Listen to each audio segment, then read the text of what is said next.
All right, enough of this goofy ass skull chant. No disrespect to the damn Vikings fans, but fam, these motherfuckers just skull, skull, skull, skull, skull. The kickoff was supposed to be 3 minutes ago.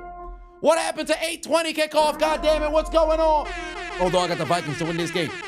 Ladies and gentlemen, boys and girls, children of all ages, it is I, the diligent, vigilant, meticulous, sagacious, conscientious, analytical, methodical individual, the Chiseled Adonis, back here in Hold My Nuggets Studios for a NFC AFC showdown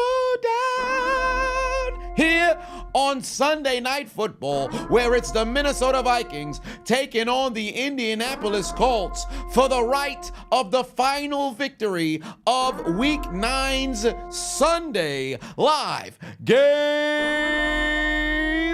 highlight commentary. What's happening, family? What's happening, family? What's happening? What's happening? What's happening? What's happening? What's happening? What is going on? You already know, first and foremost, straight out the gate, scan this here QR code, download the Underdog app, use the promo code Adonis if you have not already. No pick'ems for tonight and also tomorrow on the games. I think I want to rest on my winnings, but tomorrow we'll probably do a draft rather than a pick'em. As you can see, there was a W. Let me just make sure I can go ahead and showcase that big W the past couple of weeks. Or I should say this past couple of games that we had over here. If you can see the two W's that we have over here, that's 113 over here, and then 66 over here. So we got ourselves back-to-back W's. So with those back-to-back W's, anybody who understands how to play the game, sometimes you got to put your hands in the air and say, hey man, let me just rest on this here W and we back at it the very next week. And that's exactly what it is that I'm doing. If you happen to get yourself a W this week, congratulations. But if you haven't already, make sure you guys scan this here QR code, download the Underdog app, use the promo code Adonis if you have not already. And we have ourselves a magnificent game. First and foremost, straight out the gate, it is the Indianapolis Colts on the road who have the football. And if I'm not mistaken, the last time these two teams just so happened to face off, it was the miraculous comeback against Matt Ryan, where they blew a 33-0 lead, 30-0 lead. It was something crazy. It was something crazy. Brian put 5 on and said Cardinals took down quarterback Zesty. And the Bears today, 4 of the last 5 games won indeed. You guys are right where you need to be. And if I'm not mistaken, you guys are now over 500. Unfortunately for the Bears, welcome to the bottom of the division. If you guys weren't already there. No, you weren't already. No, you were already there. Yeah, the Bears are now 500 now. I believe you guys are, what, 4-4 now for the Bears? Brutal, brutal, brutal, brutal, brutal. QB's Zesty. When I see him throw that ball. When I see him throw that ball. Where's that? Zesty. QB what? Zesty. Zesty. But nonetheless, here we are. And where the hell is the goddamn... Where is Minnesota? Where is Minnesota? I can't find Minnesota. Ah, here we are. Let me slide this up to the top. We can utilize this a lot tonight. Minnesota!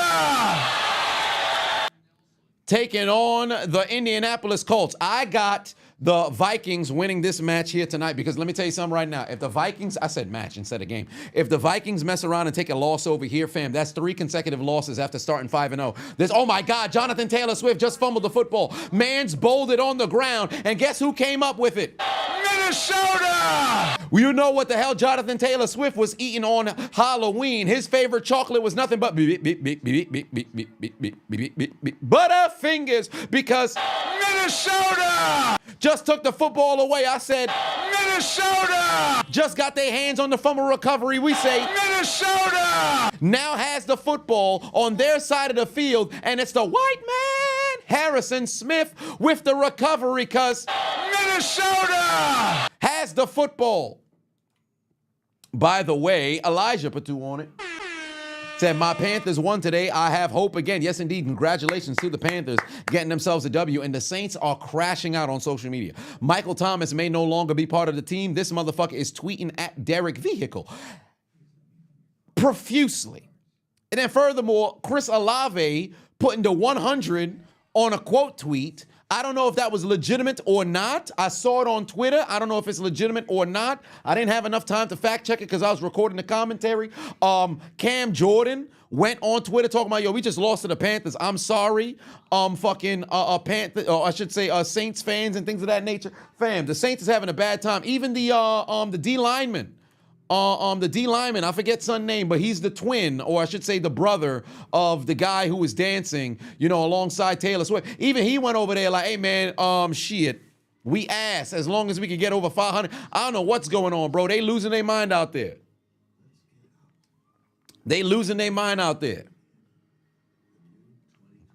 Yeah, the Eagles, unknown Adonis had told me that he damn near had a heart attack watching that Eagles game today. Let me tell you something this much. Skinny Batman, got to give that man his respect. That dude ain't win no Heisman for no reason. Now, granted, he may not be the Pro Bowl #1 receiver in Philly because everybody gives all the credit to A.J. Brown, rightfully so. But still, Devontae Smith is an absolute fucking dog.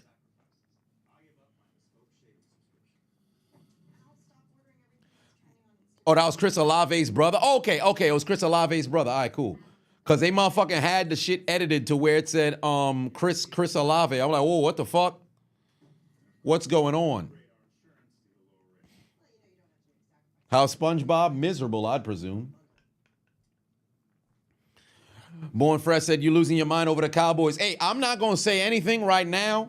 Although, remember the preseason prediction? Now, granted, I think somebody wanted to put money on it. I don't make those kinds of bets. But, shit, outside of Derrick Henry, right now, things are looking relatively promising for those predictions. But I ain't somebody to go and take no damn victory laps regarding the damn predictions now. We still got a whole second half of football left. I will say this much to Dak Prescott. I really hope the fucking injury is nothing, incredibly serious. Mr. Nobody in the building. What's going on, family? I hope that injury is nothing, too doggone serious. By the way, I also finished the whole thing with Jiren on Raging, as I almost said Raging Blast, on Sparking Zero this morning. I did it this morning. I recorded it, of course. I did not go live for it because I'm like, yo, it's 2 parts. And it was bothering me all night. Like, legitimately, it wasn't that I could not sleep, but I woke up a couple of times and this shit was on my mind. So I'm like, yeah, you know what? Bam, let's knock this out. So that's the first thing I did. Before I went to my fucking workout class, I knocked out one, did my fucking workout, came back, knocked out the other one. Now Jiren's story is complete. That shit pissed me off like a motherfucker. What was Dak Prescott's injury? It was he had an injury. Was it hamstring? He had a fucked up hand too. Something happened with his hand as well. Yeah, so I knocked out everything for Jiren on the story mode. So now the only people who's left is Goku Black, Frieza, and Piccolo. Niall put 5 on and said the Rams have a dangerous team in the NFC. Indeed, the Rams do. Indeed, the Rams do. And what a fucking comeback in overtime. Legitimately, once they went to overtime, I said, you know what? Let me stop recording the commentary.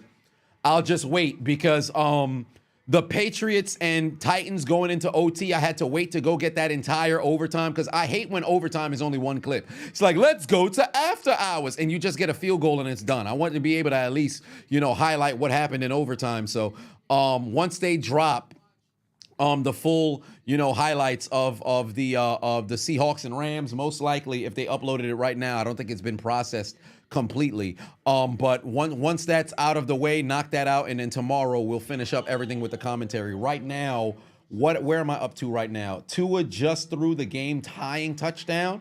I'm in the final. Oh, Trevor Lawrence is about to fucking throw the interception to Nakobe Dean. And yeah, that's the interception over there. Cooper Rush's touchdown. Did that help them come back and win? Absolutely not. The Jameis Winston touchdown. Did that help them come back and win? Fuck no. Chargers editing team. Interception from the, or I should say, incomplete pass to line it up for the Panthers. 7 straight losses for the Saints. Touchdown pass from Geno Smith. Wow, the Raiders still have highlights here? Oh, the Brock Bowers touchdown. Right. Brock Bowers touchdown. Game-winning field goal from Tyler Bass. Drake Mays game-tying touchdown to go to overtime, which was the play of the fucking day. Outside of Devontae Smith, that was the play of the fucking day. And then we have overtime. So it's not too much that's remaining there. Oh, I got to move. I got to use the Giants. I got to use that Giants clip. I can't not use that Giants clip because they lost again. So let me move that Giants clip at the top so I remember to use that shit. Perfect. All right, so yeah, we don't got too much more that's left over there. Barkley, man. Oh yeah, there's also the fucking hurdle, the backwards hurdle from the backwards hurdle from Saquon Barkley is also a play of the day. I made sure to go and highlight that. Trey McBride also had a hurdle. I had that one as well. I don't know if there was any sort of other crazy plays. I think I got everything. Trey Hendrickson, they didn't fucking spotlight all of his sacks until the final one. So that was kind of frustrating. As the Vikings have the football following a fumble recovery. They didn't really highlight none of that, so I had no clue. I thought this man had 2 sacks until I heard them say 5. I'm like, what the fuck? Where'd that come from? When Myles Garrett got his 3rd, I never knew of the 2nd, so I thought he only had 2 sacks. Then I was like, okay, I went back, and then I saw, I'm like, what the hell's going on? I'm trying to watch all the games at the same time. I was keying in heavily on a couple more games than others, so I'm like, okay, so let's go and get this, situated. What did I think about that 61-yarder from Tyler Brass Pro Shops? Hey, that brother, he nailed that shit. He was struggling thus far this season. Him and Justin Tucker are kind of dealing with the same situation where you have a sure kicker. Justin Tucker's a different situation.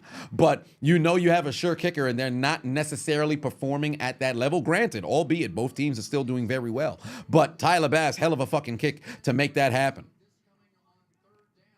Puka Nacua getting his dumb ass ejected was ridiculous. Oh yeah, I got the sassy Ramsey. To be or not to be, not. Hold up, I ain't finished yet. Hey, let me. I got that joint. Jalen Ramsey got his first interception of the year. Also, new front runner for Defensive Player of the Year. New front runner for Defensive Player of the Year. Move over Xavier McKinney. Insert Kirby Joseph. Kirby Joseph is the front runner for Defensive Player of the Year. But Trey Hendrickson has those 5 sacks. But what about sexy Dexter Lawrence? Fred Warner's absolutely cooking. Kirby Joseph is the front runner for fucking Defensive Player of the Year. Give the DBs their respect. That motherfucker is cooking. He's now tied for the league lead in INTs, and if I'm not mistaken, this was his 2nd pick 6 of the season. That man is balling. And the Lions are the best team in the NFL. There comes a point where you got to sit there and attribute wins to guys who's at the top of the league as well. No disrespect to Dexter Lawrence, but your team is shit. Then you sell it. If the Bengals can make a run, maybe we'll give the nod over to Trey Hendrickson or whatever the case may be. But right now, Kirby Joseph, number 1. Yes, over TJ Watt. TJ hasn't done enough to put himself in at the front runner for Defensive Player of the Year. He's in the conversation. But he went, 3 games, no sacks. He had those forced fumbles, things of that nature. He was still making plays. But Kirby Joseph has been consistent all year. All year. Now, granted, we're still in the infancy. Well, not the infancy. We're midway through the season. So I don't want to sit over here and say infancy. I get accustomed to saying that through the first 5 or 6 weeks. But we're at week 9 now. So things are starting to shape themselves out. But I'd say right now, Kirby Joseph, number 1. In my book, he's number 1. Oh, wait a minute. Sam Darnold better use his feet. To the end zone. Oh, my God, he threw it straight to Franklin. It's picked off. But I believe Franklin's leading the league in tackles on the season, and that's an interception, and it's gonna be a touchback. Hey, it's a throw. Hey, hold on, Franklin. Hey, turn the football over. Just when they had a takeaway, now they got a giveaway from who? Minnesota! Who's out here giving out gifts? Minnesota! Who's out here giving out donations? Minnesota! I stopped it too soon. Who's over here cooking apple turnovers? Minnesota! Who's giving the football away? Minnesota! It's Minnesota with yet another unfortunate giveaway, and this is not working very good for Sam Darnold. I was literally about to start talking about how rumors are still spreading about possibly seeing if they can make a move to get their hands on Matthew Stafford, which isn't going to happen with the way the Rams are playing football right now. They are not going to shop Matthew Stafford because this is the same shit that happened last year. The Rams had no business going to the playoffs last year. None whatsoever. It was supposed to be a fucking rebuild. If they were bottom of the fucking league, I promise you, there would have been some moves in the offseason. But Puka Nacua and all these other guys started playing way above their expectation, and they made it to the damn postseason. And then all of a sudden, the front office was like, hold on, wait a minute. Wait a minute. Then the Rams started rough to start the year. And the conversation started again. You had your injuries here and there, and they said, all right, cool. Maybe we can mess around and see if we can make some moves. And now they're winning games, and they're back at 500. So guess what? Pittsburgh, we thought maybe we could get our hands on Cooper Kupp. That's not happening. Minnesota fans were talking about, hey, maybe Sam Darnold's not the guy. They not trading Matthew Stafford no more. It's not going to happen. They winning too much fucking games now.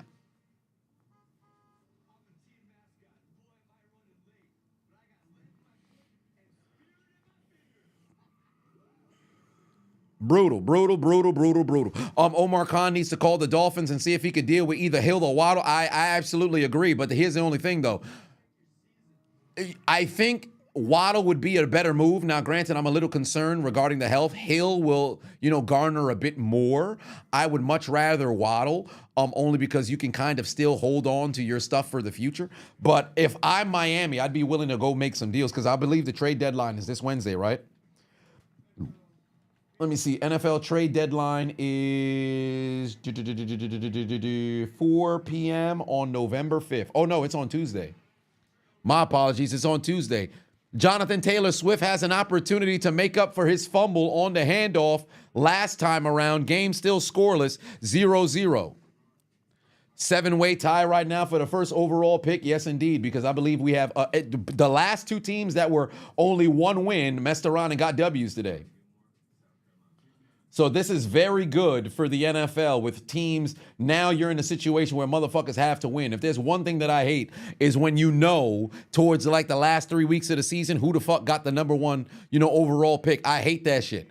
Put it in a situation where motherfuckers somebody's got to, lose, somebody's got to win, but you're in games where it means something. I hate to see teams pack it in, or I should say franchises come off as if they're packing it in, and then fans talking about, I hope we lose. I hate that shit so much in my life. I hate that shit. Can't stand that joint. But nonetheless, here we go. Indianapolis, 5:30 left to go here in the first quarter. Old man Flacco. Old man Flacco is starting for the Colts tonight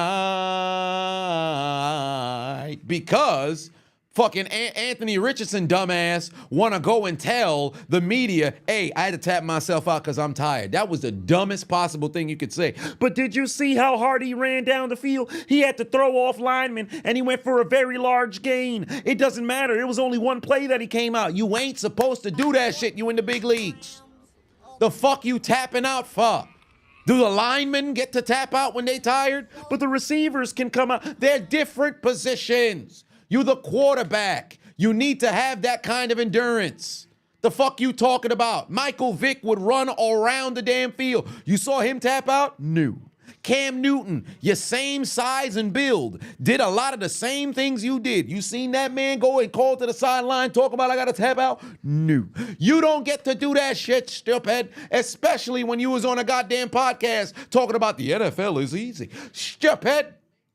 And now what? You done lost your job.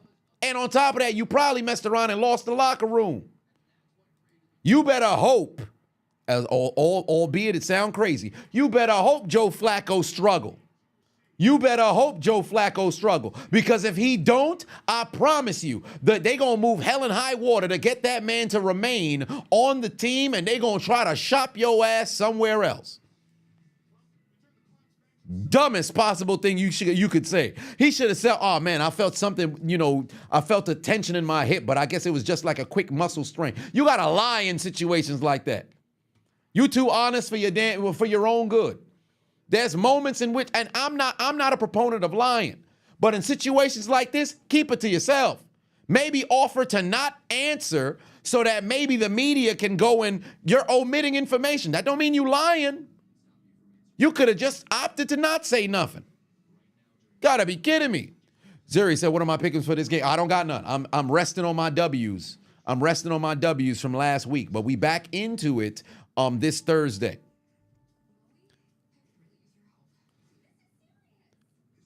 Oh, hoes, put up, or is it hoaz, or is howls, 50 on it, 50. Said, as a night shift worker, I would like to thank you for your commentary videos, getting me through the nights, and thanking you for growing my appreciation for football in hopes of growing your appreciation for hockey. I say watch the NHL, the code on YouTube. I might just have to go and check that out. Let me open that up so it pops up over there in an additional tab. I will give that a look-see when I get an opportunity. But I will say this much. I really enjoy going to hockey games live. That is a very fun experience. And furthermore, I love the chill of the arena when you just so happen to be up inside there. So it's always a good time.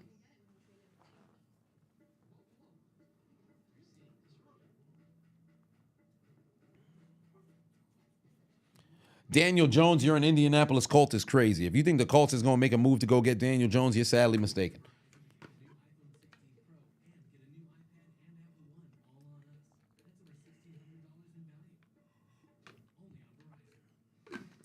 Punisher said, I can't disclose information about my health right now. Would have worked just fine. I actually agree with that. Because guess what?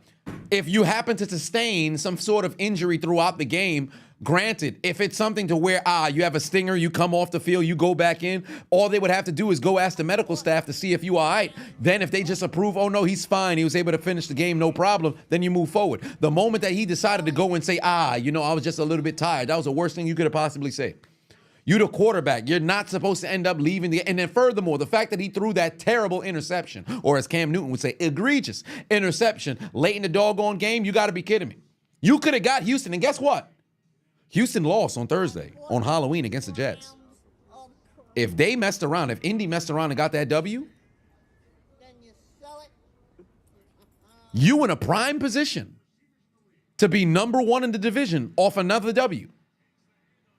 Because this would now make Indy, actually no, if Indy got the W, let's say if they won last week, they would be sitting at 5-3. Houston would be sitting at 5-3. And then let's just say they lost to the Jets still. Indy would now jump to number one in the division. Well, they would have already jumped to number one in the division because they had the, if Indy won, that would have got them the divisional win and that would have put them in front. Well, actually, no. Houston's undefeated in the division, so them having the same record actually wouldn't do them any favors. But that's neither here nor there. Like, you could have been number one in the fucking division. Colts are coming out of the AFC South. My dumb ass thought the Jags was going to do something special this year. I guess not. It all depends on the play of Joe Flacco. I will say that much. It all depends on the play of Joe Flacco.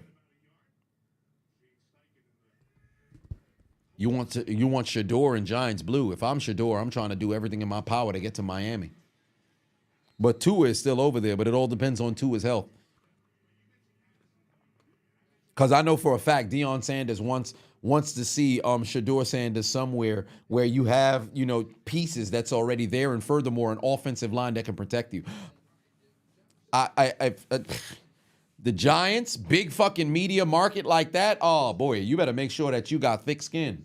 Luckily, you've seen, Shador showcase that throughout his college career where he's been able to deal with the media. But boy, there's sometimes which you can't come off as arrogant, all that other stuff, because New York media is fucking brutal. Oh Lord, get rid of the ball, Darnold. Got his man. Big first down there from Justin Jefferson. Distraught Patuon said, surprised I didn't do a video on AR5. I was thinking about it, but then I said, you know what? I'm good, bro. I'll let the actual media go and talk about it because I was struggling. I can't say I was struggling. That's the wrong terminology. I didn't see many takes on Anthony Richardson that I disagreed with. So because that was the case, I said, you know what? I would just be another echo in the fucking in the, or I should say, I'll just be another sound in the echo chamber. If they were saying, so, oh no, it's not that big of a deal or stuff of that nature, then I definitely would have said something. But not too much to be said over there. Slimeball Patuan said, you really look like dancing guy T Guy McDaniel? The hell is that? T Guy McDaniel. I've never seen this dude a day in my life. Oh, that brother in shape though. What the fuck he in? Why in his underwear? What's wrong with this dude?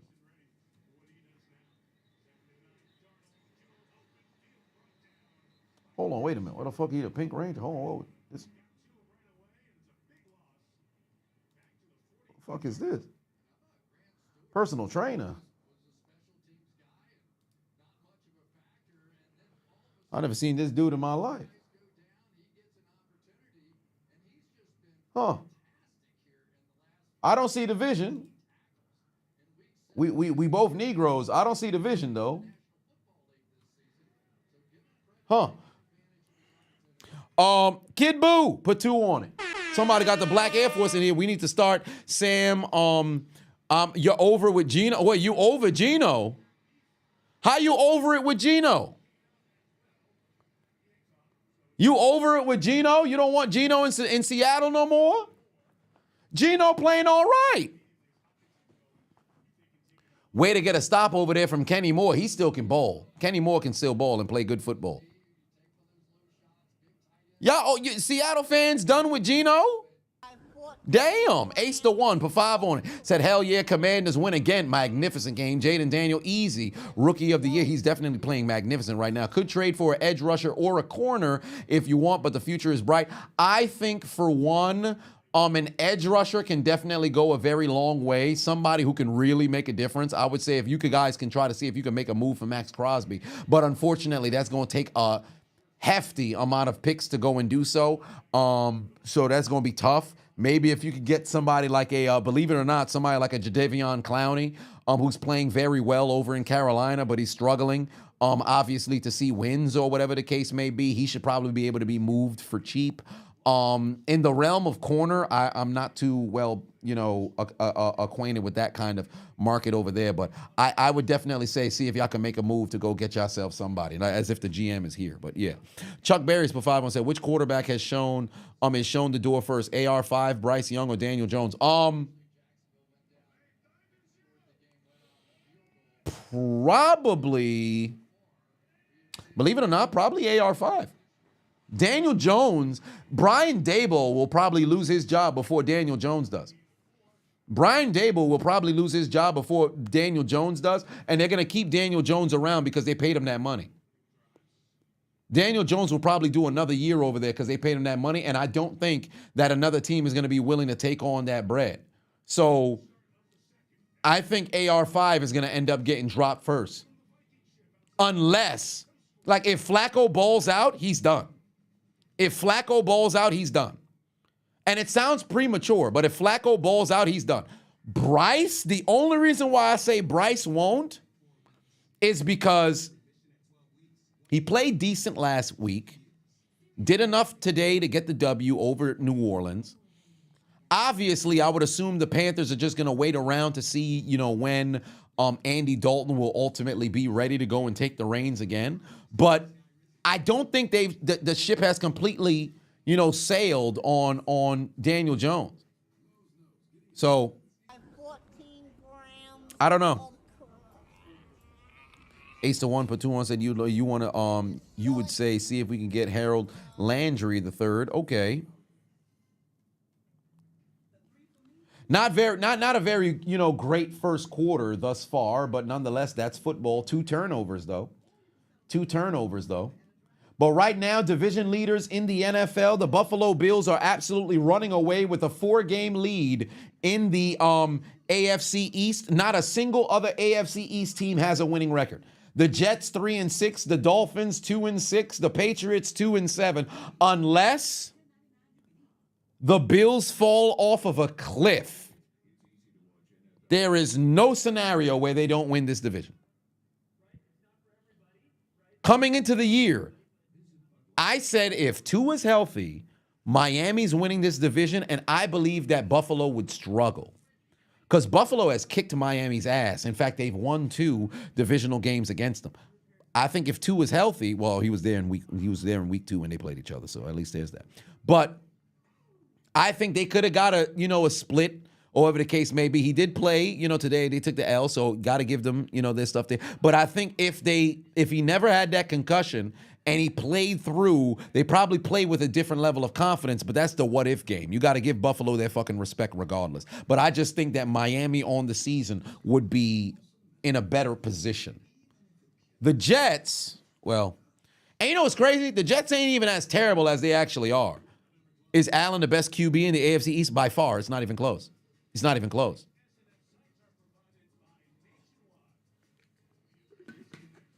It's not even close. 14 grams of crap. Yeah, it's not even close. Like, come on now. But the Jets, if I'm not mistaken, they had nothing but like one score loss games. So they're not as terrible. And I think they actually can mess around and go on a run, but they need to execute. They cannot afford to mess around and lose. No doggone games to make things interesting. Yeah, Denver got demolished. It started out very well, and then it was clipped from that point forward. Ooh, that's a tough fucking, oh my God. I hope you're all right. Damn, Pace. Shit. That looked like that hurt like a motherfucker. Kid Boo for 5 said, that was anger talking. I'm cool with Gino, but if he throw one more pick in the red zone, you blow it up the planet. Be ready to call Shenron. Listen, let me tell you something right now. Carmen Kitchens, good Lord.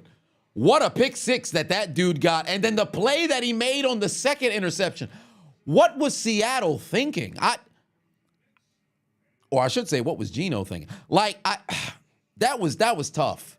That was tough because he legitimately was able to go and get the job done. And for all intents and purposes, didn't play a terrible game, but brutal fucking loss for Seattle.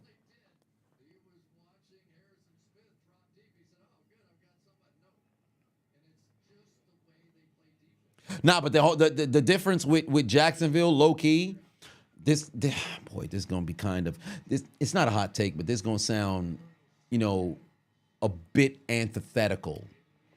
I would say Jacksonville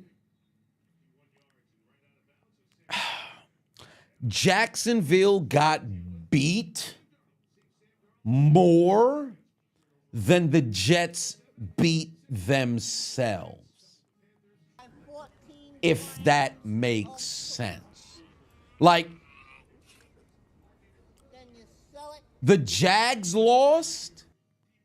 When the Jags lost, the other teams won. When the Jets lost, the Jets lost, per se. It's like, you beat yourself versus another team beats you. Like, every team makes mistakes. But watching the Jet games, watching the Jag games, the Jets fucked themselves more than the Jags fucked themselves. I think the Jets and the Jags, the Jets are a better team. The Jags not so much. But there's moments where the Jags had fucked themselves, just not as royally as the Jets did, if that makes sense. Here come the Vikings, though. Still scoreless in this quarter. Oh, there's the handoff. There's a hole. Oh, my God. Keep your feet. Keep your feet. Good Lord. Top 3 Colts all time. Then we answered that one. Peyton Manning. Johnny Unitas. Marvin Harrison. Colts all time. Oh, there's Raymond Barry. No, Marvin Harrison. Art Donovan, Marvin Harrison. Well, Peyton Unitas, Marvin Harrison. Afferny for 5 said, can't wait for the game highlight commentary. I know you about to cook the Cowboys. Yes, indeed. Ooh, good tackle right there. Distraught Patuan said, Saquon reverse hurdle play of the year. That was a hell of a fucking play. That was a hell of a fucking play. This man jumped backwards for no fucking reason. Jay Patuan said, I'm losing you, Uncle. Well, listen, if it don't make, it's like, because the best way I can explain it is kind of like that, where the Jets cost themselves more in their games than the Jags had. Mark Jackson Patuan said, which QB do I think will be drafted first? Shador Sanders. Darnold turning into Cousins? Well, not just yet. Kirk Cousins is balling thus far this year. Oh, wait a minute. That's a first down. Oh, they got Laundry on the field, though. This might be coming back on a hold. I don't think I saw enough for a freaking personal foul. Laundry on the field. Bob Lilly. He's a Cowboy.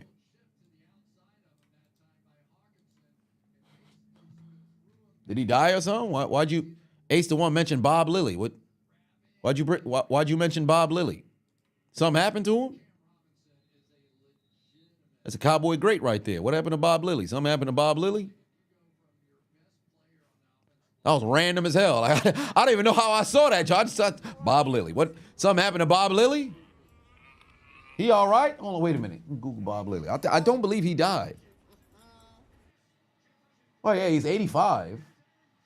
Oh, he's still alive? Oh, Aaron Jones. Oh, my God. Give me your ankles. Aaron Jones making plays.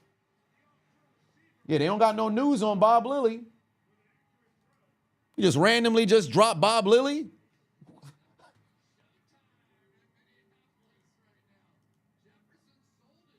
What a fucking play. Oh, wow. Aaron Jones almost dropped the damn ball. Big time fucking play right there. Big time play right there. What's the most nutritious fruits and vegetables? Nutritious? In the realms of nutrition? Shit, that's a better question for Scott Bernhard to answer. Oh, damn. Oh, my God. Oh, they might just throw a flag for that. That's coming back on a roughing the passer. The goddamn Colts about to score a touchdown, but it's going to be again. They're going to get it on a roughing the passer. This going to come back on a roughing the passer. Damn. Because homie got hit with a clothesline from hell. This coming back on a roughing the passer. God damn. God damn. This coming back on a roughing the passer. I would love if the referees picked up this play, but this is coming back on a roughing the passer. Oh, they picked up the flag. They picked up the flag. They picked up the flag. Oh, my God. Oh, my God. They picked up the flag. Homie got hit with a oh, my Jesus Christ. Look at the bull rush. Look at the clothesline from hell. Was it shoulder pad or was it the head and neck area? Oh, yeah, that's contact to the helmet, bro. That's the second fucking straight primetime game that we saw Sam Darnold get hit in the fucking helmet and no flag. Or I should say, yeah, there's no flag. Incredible, bro. Wow, I can't believe they picked up the flag. Kenny Moore returns the fumble for a touchdown. Oh, my God. Yo, Minnesota fans going to be losing their mind, bro. Minnesota fans going to be losing their mind, bro. They picked up the flag. I can't believe it. I can't believe it. What? Yo, oh my God. I can't believe it. Yeah, Minnesota fans about to crash out. Who about to crash out? Minnesota! Incredible, bro. Are you serious? They threw the flag. You have replay assist. And they said no. Personal foul for roughing the passer, hit to the head and neck area. Incredible, bro. Homie got punched in his face mask. Oh, my God. Oh, my God. Hey. I cannot believe it. That's incredible, Bram. That is incredible, fam. Where's Eddie Murphy when you need him? I cannot believe it. I don't know! That's I don't know. I don't think I have the I cannot believe it up in here. God damn. Somebody explain to me. Why? Did they pick up the flag? Why? Did they see what they saw? Why? Did New York not help? Why? Was replay assist not helping out? Why? Did they think that wasn't a personal foul? Why? That was contact to the head and neck area. Why? Did y'all pick up the flag? Why? Was there no explanation? Why? Did you think it was a good idea to screw the Vikings on primetime back-to-back games? Why? Was there no face mask last week? Why? Was there no personal foul this week? Why? Do the Vikings get screwed? Why? Do the Vikings get screwed? Why? Why do the Vikings get screwed? Why? Make it make sense, bro. Make it make sense, bro. God damn. God damn. I thought that was for sure a Genjutsu, fam. Hey, Vikings fans, y'all might as well go out there and take a shot, bro. Y'all might as well go out there and take a shot, bro. That's crazy. That is absolutely crazy. I can't believe it. Afrin, he said, what team do I think is going to get the number one, the first overall pick, and who are they going to pick? Travis Hunter's probably going to be the first player off the board. And who do I think is going to mess around and get the first overall pick? Worst team in the league. Probably either going to be Carolina or New Orleans. I would say whoever it is, Travis Hunter's probably going number one overall. So I'll say on the safe side, I'll go Carolina. I don't think the Raiders is going to have the worst record in the league. Jacksonville, no, I don't believe that they're going to have the worst record in the league. I think they'll probably end with like 4 or 5 wins to end the season.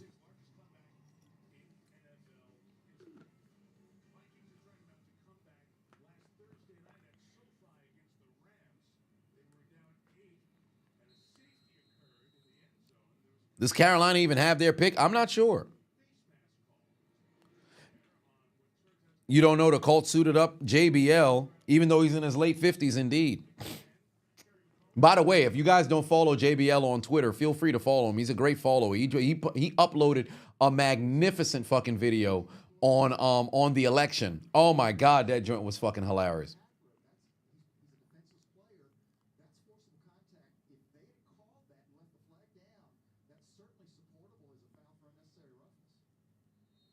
Bro, that's a fucking flag, fam. The ref is right there. He's staring. He threw the flag and they picked it up, bro. They threw the flag and they picked it up. I can't believe it. Arch Manning is coming. No, Arch Manning's not coming out until the year after. It'd be foolish for him to come out in the draft now. Ewers he doesn't have, and on top of that, Arch doesn't have enough playing time. I do like, I do believe the hype surrounding that young man, but he don't have enough reps. He can't even come out, if I'm not mistaken. You believe the NFL hates the story that Sam Darnold rising from the ashes because he got screwed up early in his career? No, I don't think so. I don't think so. I don't think it's a vendetta. I don't think it's a vendetta against Sam specifically. I think this is just piss poor fucking officiating, like we've seen for the most part the past few years. Like I'll give the NFL some credit. They have isolated moments to where the officials do their job, but for the most part, bro, ass. Also, I saw a video where Detroit Urban Survival Training Commander Brown was over at the Mafia-thon for Kai Cenat. He also had the Miles Morales NPC guy and Pinky Doll over there too. Like, well, who the fuck is who you gotta reach out to? He also had iCarly. I think Little Uzi Vert was over there too. Who the fuck is on this man's? Who you gotta reach out to go and end up on Sun's stream, fam? What the fuck? I saw he got swatted and shit. Like, people kept tagging me in a bunch of his fucking clips. I'm like, where is this coming from? Barkley fumble was called when he was down. The refs are dog shit. I did see the Barkley fumble, but I didn't look at the replay on it. I didn't see the replay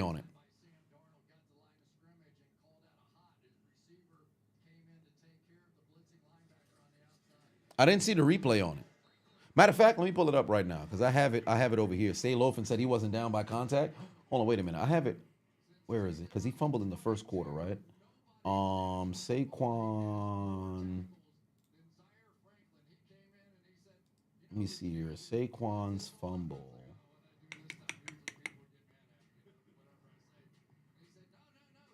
That's not it. Oof, what a play, huh? to the stand, run the stand.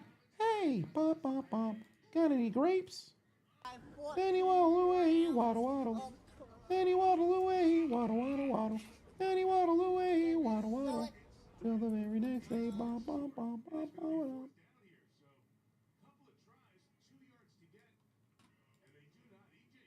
Oh, yeah, nobody touched him. Nobody touched him.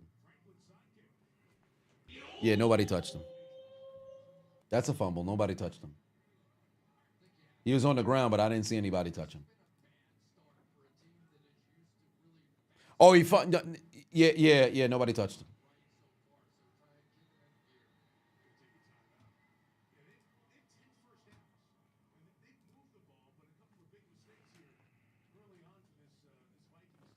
Anthony Patuan said, which QB does the Browns pick up in the draft? I don't think they're going to draft a quarterback. I don't think they're going to draft a quarterback. I think they're going to see if they can make a trade or maybe something in the free agency. I don't know. I don't know if they're going to draft a quarterback because I don't know how much draft picks they gave up in order to go and get Watson. I don't know how long of the picks it was that they gave up. I don't think they're going to draft a quarterback.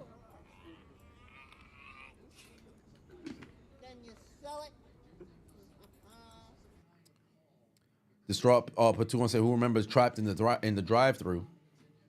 Somebody hit Saquon's shin before he hit the ground. You'll give the Eagles fans that? Am I again, Jutsu? I didn't see it. Hold on, wait a minute. Let me go back and look again. He got hit, then he got hit, and I don't think that was enough to trip him. I think he ran through that tackle. He tripped on his lineman. He hit the ground, and then the ball came out. No, he got touched, but he tripped over his lineman. Then again, do they have a replay? Let me see if they have a replay. Travon Walker scored. Let me see. Because if they constituted as him staying up, they might have considered it. Yeah, I think that's what ended up happening. He ran into his own guy. I see the other dude touched him, but that wasn't enough to mess around and take him down because it looked like he tripped over his own guy. His center was right there. He ran through the first. The dude went. He tripped over his own guy, and then he fell. Yeah, exactly. Yeah, that's what happened. Yeah, he tripped over his own guy. Unless they have a different angle, because I'm not seeing one from here. I have to go to actual broadcast. I'd have to go to the actual broadcast. Matthew Pafavo said the refs know they bad, and in big play or moments, they're scared to be the center of attention or on a fuck up and ignore blatant stuff. Well, the only issue is when you're in prime time and you have like fucking replay assist and things of that nature, you almost have no excuse because you could at least have a cop out that New York is the one who has to go and review things. But for whatever reason, we still find ourselves in this position. All right, we getting too dark. Turn on the doggone lights.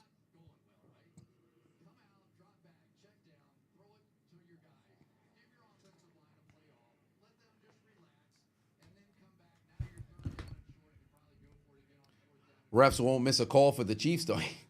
I can't say they won't miss a call for the Chiefs, but I get the frustration. 4th and 3, the Vikings fail to move that chain right there.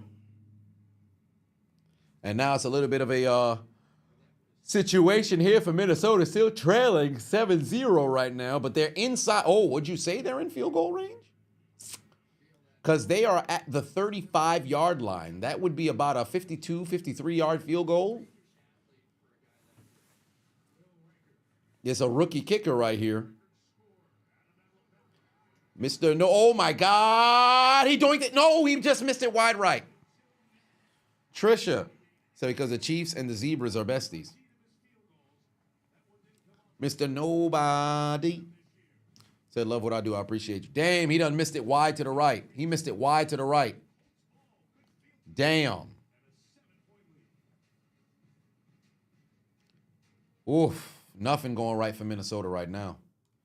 I said nothing's going right for Minnesota! Right now. Nothing for who? Minnesota! They're having a bad time right now. Having a bad time right now.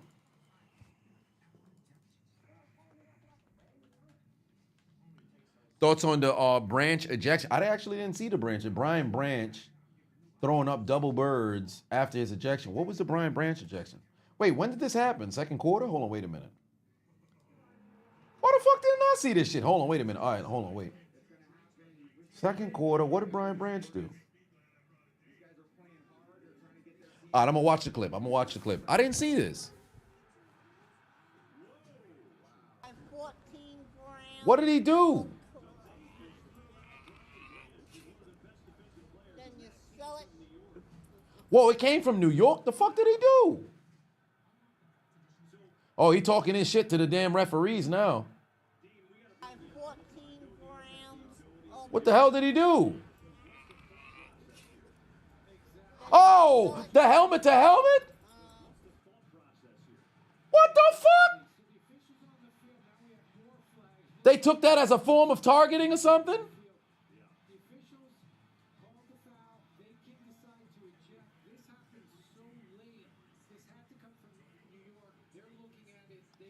Ah.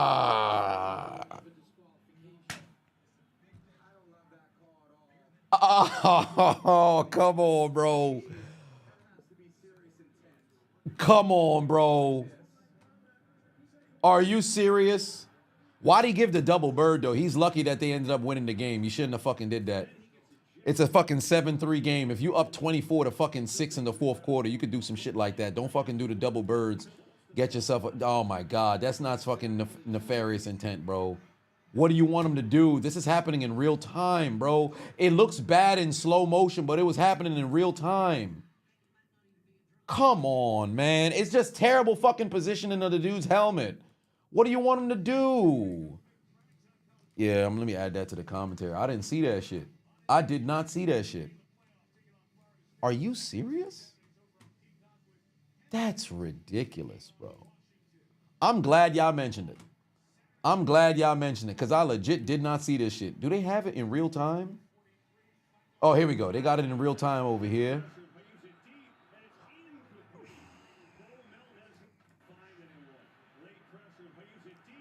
Oh, it looks bad in real time. But I think, oh, come on. He leaned with the shoulder. I understand why they threw the flag, but I don't think that's an ejectable offense. Golly, that's fucking ridiculous, bro. What do you want him to do? Come on, man. It's a collision sport. That's bad. Brian B. Patuan say he missed. At least he isn't like Cody Parkey. Ain't that the truth? Downs moving the chains for the Colts. Capito, put 5 on. Said Michael Thomas really came out the cut and said, Derek Vehicle, let me just say I'm your biggest hater. That was some DBZ Broly levels of hate indeed, bro. This dude was going crazy, going around New Orleans asking fans what they think about Derek Vehicle. 14 grams of Pilot Mitchell, pardon me, put 2 on and said, who do I think Detroit takes for Zadarius Smith? Who would they take for Zadarius Smith? Where is Zadarius Smith right now?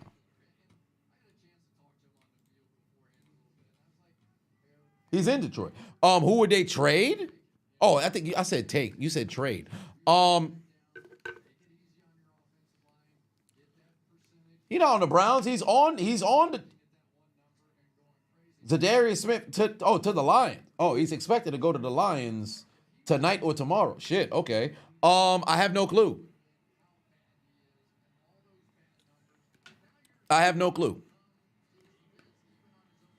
Oh, Flacco, he's got a man again. That's a first down. I believe that's Pierce.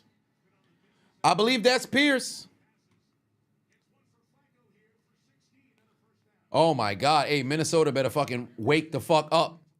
They better wake the fuck up defensively and try to see if they can pick off Flacco, or I should say get a fumble recovery, or maybe pick up Flacco. Flacco is not, not shy from throwing it to the other team as well. You think the Raiders do a fire sale and rebuild the team for the 30th time this century? Probably. I mentioned in the commentary, fucking Al Davis is seeing better Raiders football right now than we're seeing right now. We alive.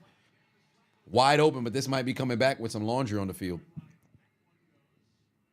You think Flacco still playing shows pocket passers and QBs with great mental processing is sorely needed? Absolutely. And Tom Brady talked about it, at the beginning, I should say during the offseason. I've mentioned it numerous different times in the past, but I'm not going to sit over here and make it seem as if I'm fucking Nostradamus and everything. We've lost the plot as it pertains to fucking quarterback play in the NFL. Everybody is trying to do this fucking dual threat, running back I shouldn't say running back, but this dual threat, throw, run kind of situation. Now, granted, mobility is a great asset to have in the league, but motherfuckers is not going through reads. And furthermore, people don't got the fucking pocket presence to be able to chop your feet in the pocket and go through reads. It's ridiculous, man. How many quarterbacks you see go from read number 1, 2, 3, 4, back to fucking 2 or 3 or 1? Like, it's not happening. Motherfuckers are looking at first read, second read, I'm out of there. They be people who got clean pockets, they bailing and start scrambling for no fucking reason. Be patient back there. People internal clock is like, there's no faith in the O-line no more. There's no faith in the O-line no more. Fam, stay in the fucking pocket. Y'all doing the most. That shit irks my soul. If you can read the damn defense, identify what's coming ahead of time, and furthermore, have confidence in your O-line, stand tall in the pocket, go through your reads, something's going to come open.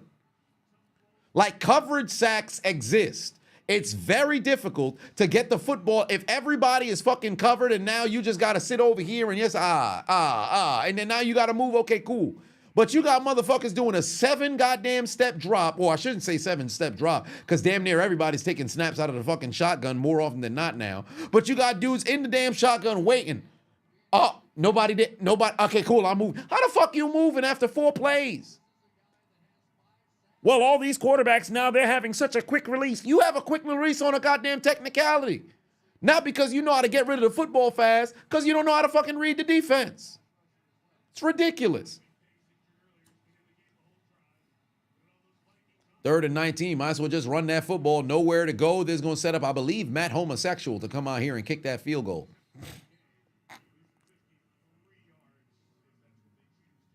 Have I seen these O-lines? Some of the O-lines, don't get me wrong, some of the O-lines be bad, but I'm not going to hold you. I don't think the O-line play is so terrible in today's game to where you're incapable of at least just hanging in the fucking pocket. Don't get me wrong. What we saw Thursday with C.J. Stroud, terrible. What we've seen all season long with Cleveland, terrible. I will give you that. What we saw today with the Chargers, terrible. But how many of that kind of performance do you see on a week-by-week basis? 1, maybe 2. There's 32 teams.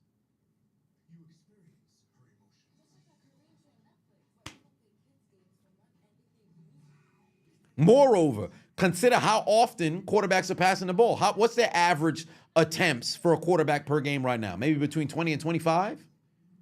Let's say you get hit 6 times, you get sacked 3 to 4 times. You've got at least 20 attempts to where you're not getting hit.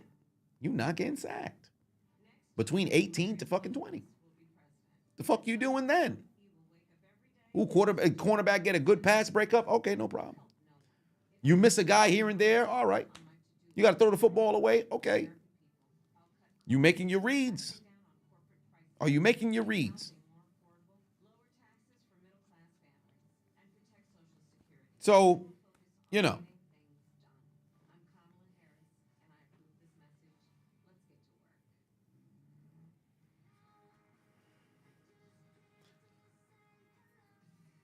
How much am I a believer in Daniel Jones? I'm not.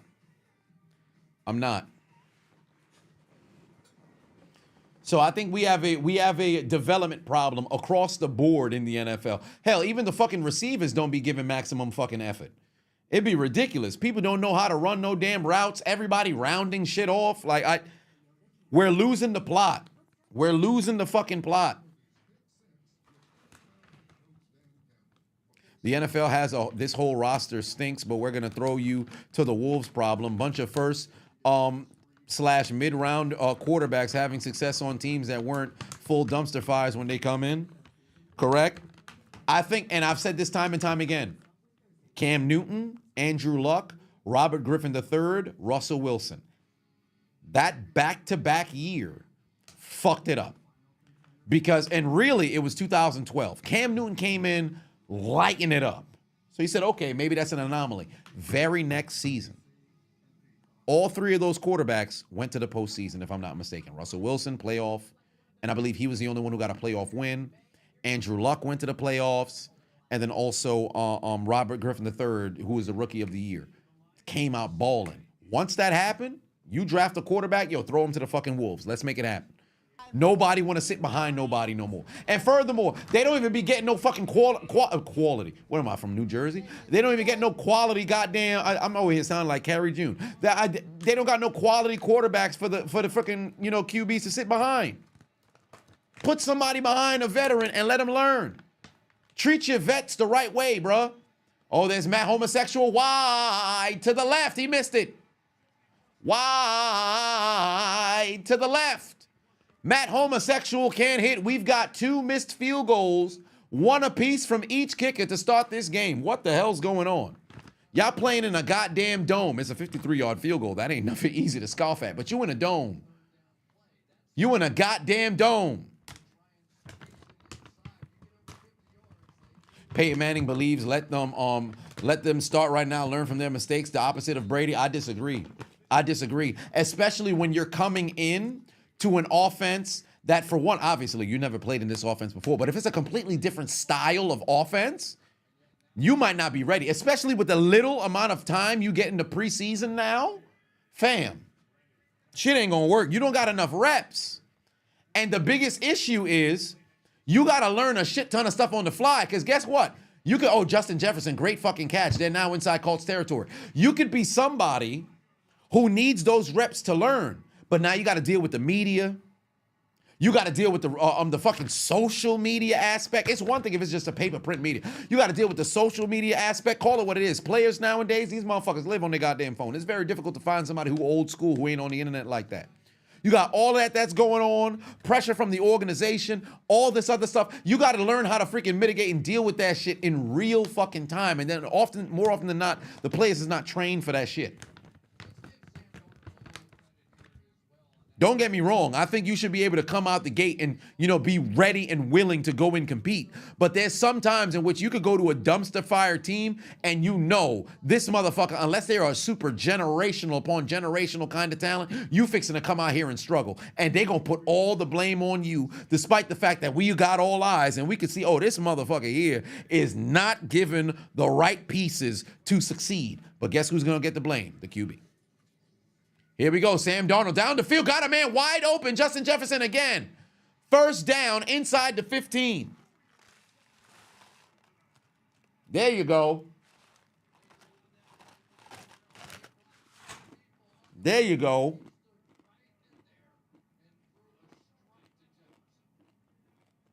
All right. All right, Minnesota. Oh, hang 'em high in the building. What's going on, family? What's going on, family? Triple H is in the house. Triple H is in the house. How about that crown jewel booking? How about that crown jewel booking?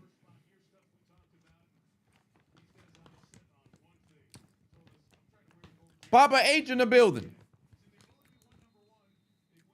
Z Fletch said Peyton Manning came into the league and set the INT record his rookie year and then became who he is versus Brady, who sat on the bench on a Super Bowl Patriots team and was able to get plugged when Drew got injured, and that's history. Correct. It's two different, upbringings that ended up at the same destination. Top 3 quarterbacks all time. Well, I believe Patrick Mahomes just passed up Peyton Manning, but top 5 quarterbacks all time, and furthermore, the 2 best of their generation.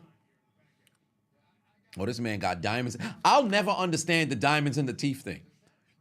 I understand grills. I'll never understand the diamond-studded teeth. I can't understand that. Was that always a thing? I'll never understand that. This motherfucker shining like it. Come on now. Hey, somebody go get Justin Jefferson right now and take the damn chain off that man's neck, bro. Where's Aqib Talib when you need him? Don't put me on the field. Let me get in the game for one play. Justin Jefferson gonna cook my shit, but best believe when I see that man lined up in front of me before the play even starts. Give me this motherfucker. Taking that shit to the crib, bro. Taking that shit to the crib. Right before halftime. Give me this motherfucker. He took my chain. I'm in the fucking locker room and I'm gone. Call me motherfucking Vontae Davis. I'm up out of here. I'm retiring at halftime. Give me this motherfucker. I'm out of here, bro. Give me that goddamn chain. Oh, Sam Darnold about to get freaking blasted. Oh, yes, indeed he did. Big time freaking sack from DeForest Buckner, and it's about to be a 3rd and long right now for the damn Vikings. You hate the chains on the field. You think diamonds on the teeth thing just started? I don't know who started the whole diamond on the teeth thing. That shit's kind of weird to me. I understand grills. I get grills. The diamond on isolated teeth? That just seemed a bit unsanitary because you got to stick it on the tooth, don't you? Then again, you got to do the same shit with the goddamn grills, but I would assume there's some form of adhesive. I don't know how it works, so somebody can fact check me on it. I don't quite understand that shit. It's country? That's country? Buster Cherry, what's going on, family? I appreciate you. Give him some of that knockdown tea. Ain't that the truth? Oh, I got to ship out some orders tomorrow. 3rd and 20 right now. 1:05 left on the clock here, first half for the V-men. V-men is crazy. All right, Sam Darnold got a man wide open. Oh, Justin Jefferson again, but he ain't going nowhere. Down goes diamond-studded teeth. Corey put 5 on it. Said, what does SpongeBob think about the Cowboys losing 3 straight? I have no clue. Why I keep mentioning SpongeBob? What does SpongeBob have to do with me? I've never seen no SpongeBob in my... Yeah! Why? I hate it here. I don't understand. We were supposed to have the Dak attack. They can't stop the Dak attack. But then Dak got hurt. And couldn't finish the game. We had to put in Cooper Wuth. And Cooper don't know how to wuth. All he knows how to do is wuth into the L-twin. And then we had Zeke, who didn't want to show up to no meeting. And he probably going to get traded or cut. Because who wants to trade for Zeke? He overweight and washed now. He's no good no more. C.D. Lamb, they had to take him out the game. Micah Parsons not healthy. Tank Lawrence done for the season. Trevon Diggs suck. Michael Irvin on cocaine. Skip Bayless is unemployed. Troy Aikman don't even want to call Cowboy game. We're done. We finished. Michael Carter need to get eliminated. What are we doing? I don't like this no more. We're supposed to go to the Super Bowl. Jerry Jones in the interview talk about he still believes in the team. I don't. He said that Michael Irvin was crying on the sideline, but that he bounced back and won 3 Super Bowl. Michael Irvin no longer playing, Jerry Jones. Are you stupid? He doing a CTEN. He's stupid, man. What are we doing? Somebody save me. Put on Smallville. I want to see Superman. Oh, my God. Somebody save me. Did we just see a doink? Did we just see a doink? Oh, my God. He missed the fucking first field goal, and then he just doinked it on Sunday Night Football. This man just doinked it on Sunday Night Football. What part of the game is this? What part of the game is this? This man done came out here doinking the goddamn kicks on Sunday Night Football. I thought we had enough of seeing Doinkosaurus Rexes, but evidently Halloween never stopped for this particular weekend because it turns out in Indianapolis, live in the Dome, they got a Cody Pocket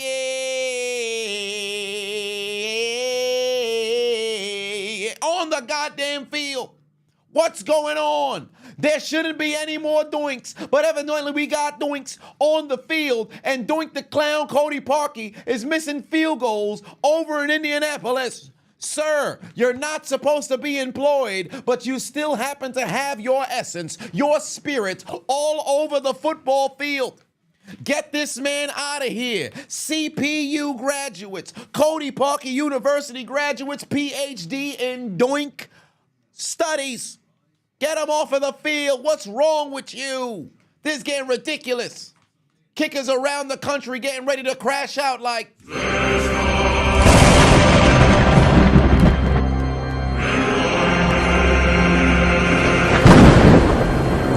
Get that man off the field, bro. Are you kidding me? Matter of fact, somebody go run up on him right now. Go take his fucking leg. I said go take his leg. Every time we see a kicker go out there and doink the football, they don't know what the hell they doing. Like, this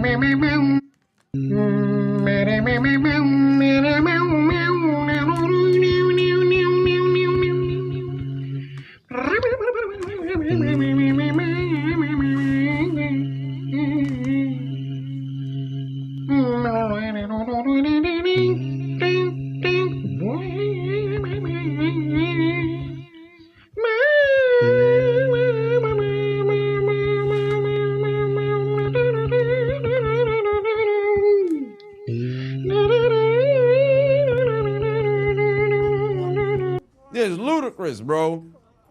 This is ludicrous. Can I add St. Brown's touchdown celebration to the chat? Can I add it? Upside down? Is it possible? I do that shit. Who knows? Oh, my Lord, bro. Get that man off the field right now. How ass is Minnesota's kicker? Rock steady. You could tell who I am from the back. Come on now. Come on now. Somebody go hit the Minnesota Vikings with the... Brian put 2 on it. Said, why take his leg when you can call Chris? Shit, you ain't got to tell me twice. Somebody get Chris on the phone right now.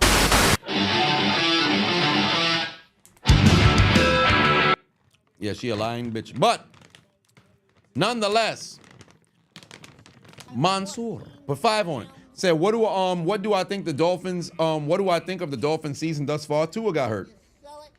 I don't want to sit over there and say that losses would have turned into wins if Tua never got hurt. But if you take a look at the Miami Dolphins and what transpired, they got blown out by Buffalo,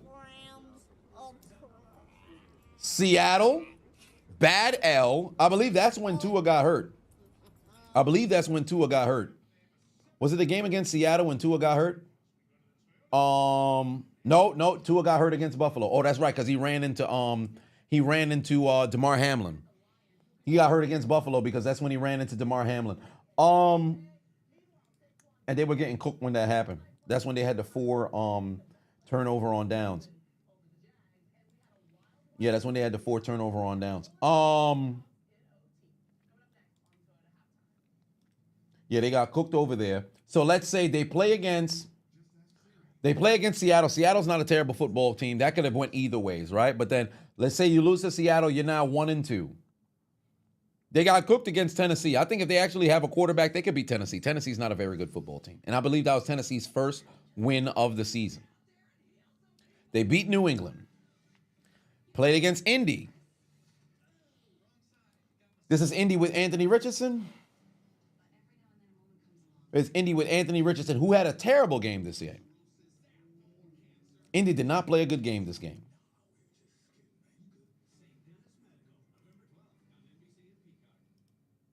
They probably could beat them. Ooh, Arizona, they lost in a close one. That was a last-second field goal. And then Buffalo. They're probably looking at 1, 2. I'll give them 2 more wins. So maybe they're like a 4-5 right now. 4-5, 5-4 right now. At best, if they perform well. 6-3. But it's a tough situation for them. Quentin in the building. What's good? Yeah, Buffalo beat Miami twice. But Buffalo has had Miami's number. If I'm not mistaken, you guys have won like 11 of the last 14. Let me see. Bills versus Dolphins history. You guys like won a good deal of games in recent memory. Shit. The Bills have lost to the Dolphins 1 time in the last 6 years. 1, 2, 3, 4, 5, 6, 7, 8, 9, 10, 11, 12, 13. 13 of the last 14 they've won. Buffalo fucking owns Miami. Buffalo owns Miami. 14 grams of coke. And then you sell it. Golly. And most of the games not even competitive, at least from a final score perspective. 42-17, 31-21. That could have been close. I can't remember that one. 37-20, 31-28. That was down to the wire in the pandemic. 56-23, 26, 35-0, 26-11. 21-19, I vividly remember that one. That was the one where Josh Allen was complaining at the end of the game in 2022.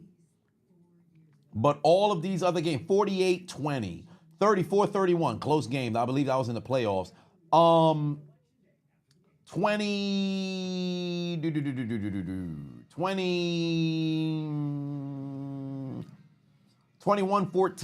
31-10.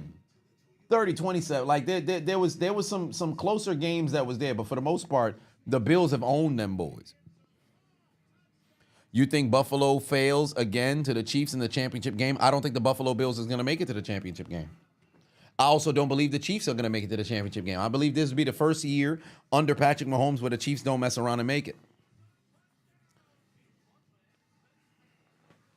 I don't have pick'ems for this game. Rue put 5 on it. Said, do you think that Love should have played? You think Malik would have been the better option? I disagree.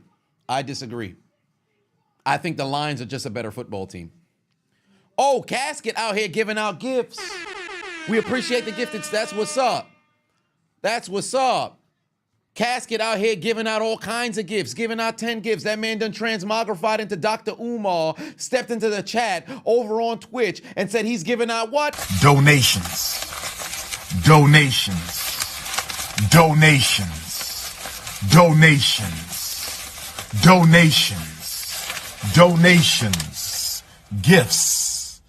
Gifts. Gifts. More gifts. More gifts. Mr. GH2 said, don't know if I saw it earlier, but you used the Underdog with the promo for the very first time, and you were 2 legs short because of Kyrene Williams and Puka Nacua. I'm pretty sure you said, yo, Kyrene Williams going to go over there and score a touchdown. Then all of a sudden, now this week, he decides, you know what? Let's not score a touchdown this week. Like, what the hell, fam? And Puka Nacua gets himself fucking ejected early. It's ridiculous, ain't it? Oh, level 3 complete. Hype train.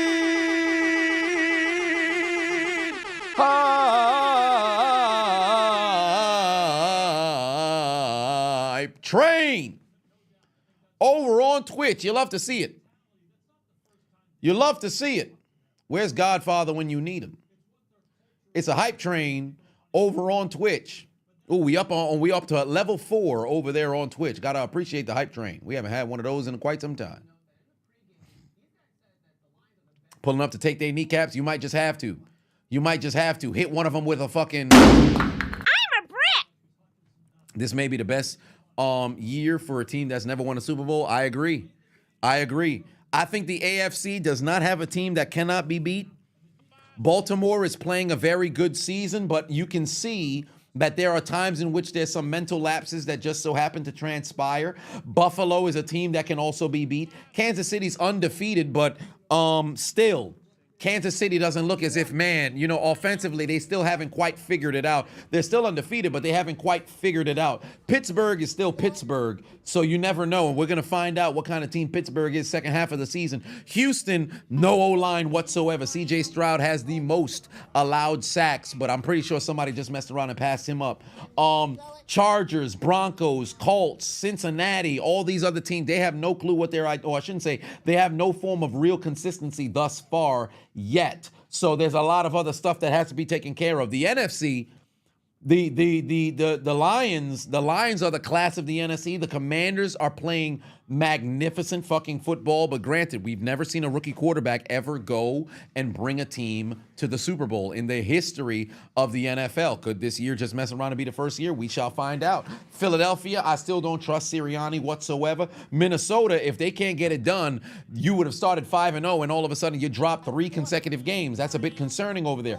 Atlanta, as I stated in my prediction coming into the year, I believed Atlanta would be good, and they look like they can mess around and take that NFC South because the New Orleans Saints are piss poor, Carolina piss poor, and Tampa Bay lost their top 2 receivers. They're not going to have Mike Evans for another fucking month. So who's to say they're even able to go and bounce back? Atlanta can mess around and run away with that doggone division and lock that up.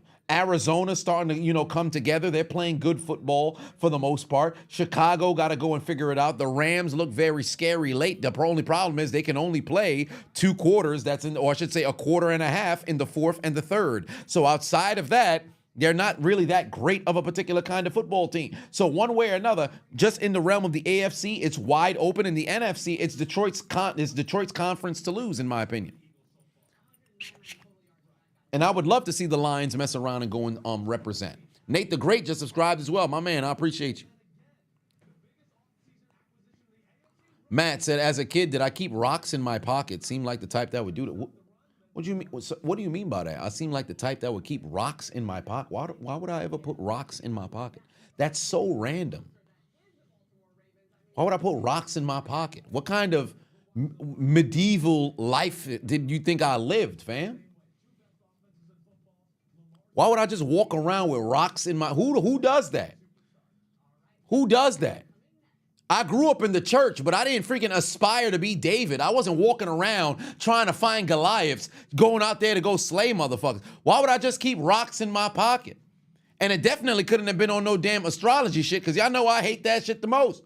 Like, low-key, if motherfuckers said, yo, they about to nuke America due to so many doggone people with astrology, I might as well try to escape while I can. I ain't even gonna be on some, yo, that's fucked up. I mean, like, yo, I kind of get it. So what do I'm walking around with rocks in my pocket for? The hell I'm gonna do with that? Honcho put 20 on it. Said reaction to the Saquon run and will it make it to the commentary? It's already in the commentary. I missed him trucking a Giants player a couple of weeks ago. I got the Saquon run in the hop. It's in there. Will I be going live for the Lions? The Lions game's already done. What you mean? The Lions game's already done. Where the fuck do you find a stray rock in Bed-Stuy? I mean, I ain't grew up in Bed-Stuy. I don't even be in Bed-Stuy, but I mean, there's stray rocks all the time. You can just find a rock on the ground somewhere. Maybe not on the ground somewhere. You'd have to look where there's rock. Reese Patuan said, can we get the Mooney sound? That man cooked Dallas. Indeed he did. It was Mooney. It was Mooney. It was Mooney. It was Mooney. Dwayne Patuan said, how does SpongeBob feel about today's game? Oh, you missed him. Are the Lions Super Bowl contenders? Indeed they are. Indeed they are. They taking care of business. And they're the best team in the NFL right now. Griff said, you actually collect cool-looking rocks? Hey, if you want to do your crystals and pick up rocks, that's your business, fam. I remember when I was in California, I was rolling because there was, it was the first time I ever seen people just openly, I was on Venice Beach, they just openly selling weed on carts. I'm like, yo, the fucking cops is right here. I had no clue. Like, it never registered in my mind being in New York my whole life. Now, granted, I had traveled different places, but this is the first time I'm seeing in public. You just out in the open on Venice Beach, just on some, you selling drugs, right? And then there was a lady who was just selling rocks. It was like, yo, 10 for 5 rocks. I'm like, what? And she was taking card, and it never dawned on me, like, you could have a different name for the bill. I'm like, yo, can you imagine you purchase 10 rocks from this woman, and on your damn statement, it says $10. I don't know if she was charging tax or whatever, rocks. And I was weak, bro. I was dying laughing. I'm over here like, yo, you dead ass? You selling rocks? Like, I'm low-key roasting the woman while I'm having a conversation. I'm like, you know what? Let me just go about where I'm going, fam. I don't want to start nothing. Let me not start nothing. Because she had a line of people. I'm like, so what's the significance of these rocks? Where do you get them? You go like diving, you some sort of like archaeologist kind of situation where you go looking for talismans, but then instead it's finding rocks. What's the name of that? Then furthermore, how do you cleaning these rocks and you sell them, or is just what you find in the ground and you go and you sell them back to people? How do you know the significance of the rock? Like, I legitimately spent about 48 seconds just asking questions, not even giving Shorty an answer, space to answer. I'm just over here just like, oh, I don't understand. Like, why are you the way? You know what, ma'am? You have yourself a good day. And I went about the remainder of my day. So I promise. I wish, this is one of the reasons why, low-key, if I had a videographer follow me, day to day, and y'all just seen like what happens in real time. Like, yo, this guy is something ain't right with this. Like, legit. But what the moment that my curiosity gets me, I'm. Oh yeah. So why do you think this was a good idea? Hold on, wait a minute. Let's get into it. Like, legitimately, I'm over there like, yo, you selling rocks. Like, if your family saw you right now and you like, yo, you live in your passion. You woke up this morning and said, today, I'm selling rocks. Like, I don't understand it. Help me understand it so that we could be on the same page. Like, I'm not trying to demean what you're doing for a living, but help me understand it. Motherfuckers be they spending bread, $1,000 on crystal stones. Like, come on. Somebody said, yo, fam, come on, man. What happens if I pull like the Squid Game where I just put a whole bag, like I got a bag of rocks, but I make you think it's something else? Or maybe I trip into your table, I pick up some rocks, I drop other ones. Would you be able to peep if it's different rocks? Let's not get into this. Third quarter is back. Second half is here. Second half is here. Brian Patuan said you could see a Bills-Lions Super Bowl 3 months from now. Now, that would be interesting. Franchise would get a first Super Bowl victory. Oh, Justin Jefferson with another first down, moving the chain. Somebody better guard him. Somebody better guard him. Bronze Patuan said Falcons get an edge in trade. Does that equal Super Bowl contenders? Well, not necessarily. They got to go out there and get it done in the playoffs. Remember, Kirk family member Cousins has been able to win, a few more primetime games. He's been doing a very good job over in Atlanta, but still, he's got to go and get himself some playoff victories. He only got one.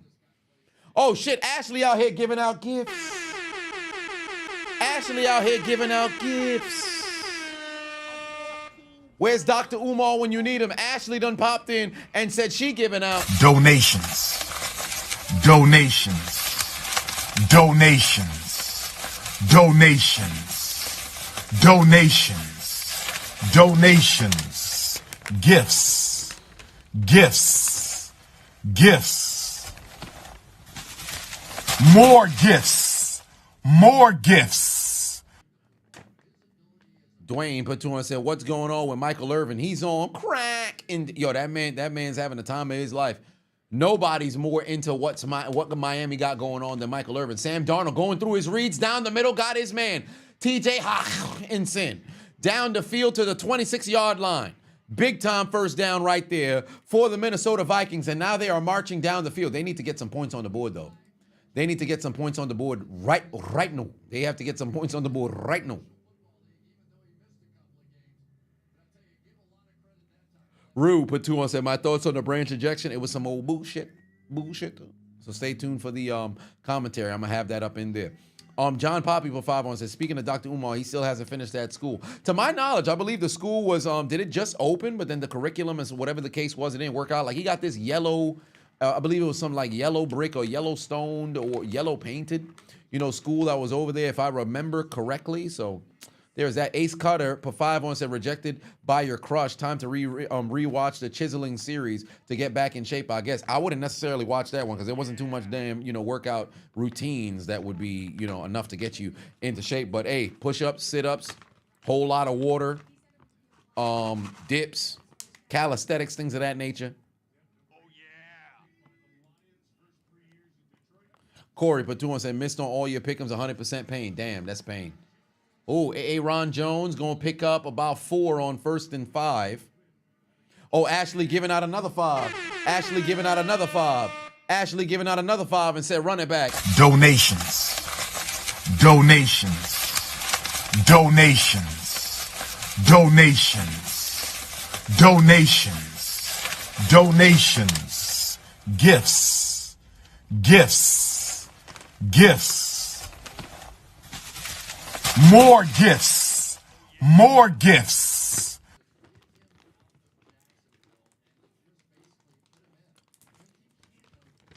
All right, 1st and 10 over here.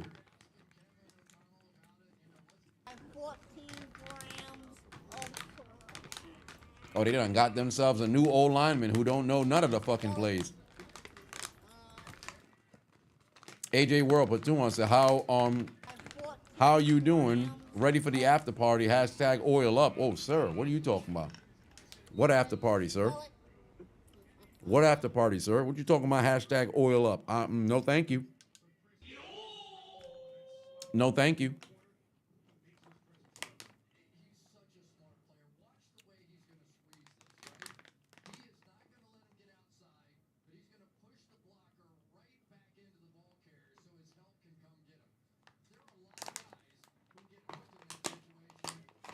Oh, look at Jordan Addison on the field. Has he got any targets? Has he gotten any targets?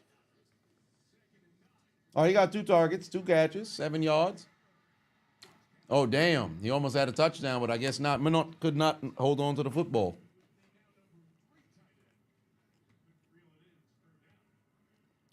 Gasket Filler, I appreciate you. Black said, your Texans need to go and get an offensive line ASAP for the Lions matchup next Sunday night. You don't care if we use a rent center or another team's practice squad. Y'all better mess around and get somebody. 14 Demetrius. of Patuan said, what's up, Chisel? Please don't roast my name again. I ain't gonna say nothing about the name no more. I'm definitely gonna fuck it up, though. Mr. Nobody giving out more gifts. Giving out more gifts. 3rd and 9 for Sam Darnold. Can he find the end zone? No, he can't. Oh, actually, no. Yes, he can. There's Jordan Addison keeping his feet. That's a first down because of a... Donations. Donations. Donations. Donations. Donations. Donations. Gifts. Gifts. Gifts. More gifts. More gifts. All kinds of gifts here tonight. That's got to be a total of 25 total gifts here tonight. Over on the Tube of You, and then the gift that's over on Twitch. Oh, wait, Jordan Addison, touchdown! Touchdown!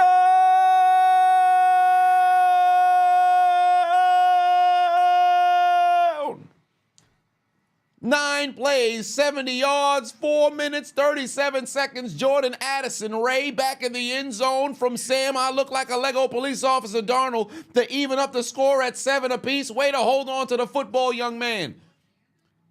Did it touch the ground? How many one-handed catches did we get? Oh, Ashley said, I will not be, you one-upped. Let me hit you with another 5. She said, let me hit you with another 5. Donations. Donations. Donations. Donations. Donations. Donations. Gifts. Gifts. Gifts. Bronze Boy, for 5 on it, said, saw a Twitter post that showed biggest YouTube fans of teams, and they put urinating tree for the Steelers instead of me. You think that's criminal? Nah, I mean, I understand it. I understand it. Because the days of the Steelers definitely went and took off, and then, you know, I think he has much more football, you know, subscribers than I do. So I understand it. I get it. And if it's not me and it's him, I ain't complaining. But if it ain't either of us, then I think something ain't right. If it ain't me and it's him, I ain't got no problem. But if it ain't me or him, then I think there's an issue. Oh, Cartman said, I will not be outdone on Twitch. Cartman done gave out 5 more gifts over on Twitch. Hold on, wait a minute. He's also giving out donations. Donations. Donations. Donations. Donations. Donations. Gifts. Gifts. Gifts. Man said, who the hell wants a sub tier over on Twitch? Who wants to get a goddamn membership over on YouTube? Everybody's receiving some. Hit the music.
on now.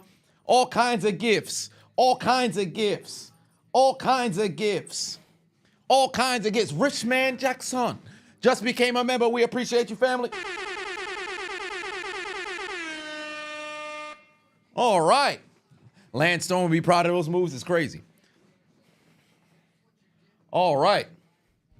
Here we go. Bring the Royal Rumble to Haiti is wild, bro. I promise you it'd be a bad situation. The motherfucking gangs is taking over places left and right.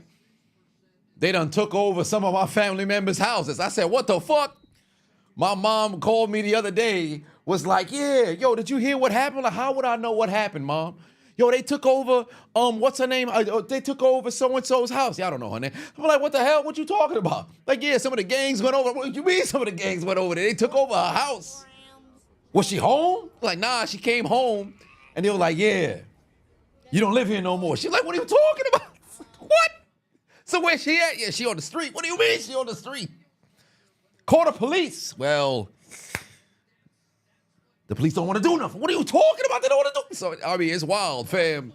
It's wild over there, bro. This shit's crazy. They actually kidnapped one of homegirl Adonis's friend. Got kidnapped. Well, not necessarily kidnapped, but it's like a forced transport. Jet sweep. First down. So essentially, you end up going to the airport. They intercept you, take you to another place, and you got to pay a fine, tax, bribe, maybe not so much bribe, to fly back. And then ultimately, you got to, you miss your flight, so you got to pay again in order to leave. So, unfortunate situations over there, fam. It's bad. Harvey Briggs put 100 on it. Said, let's get these gifts.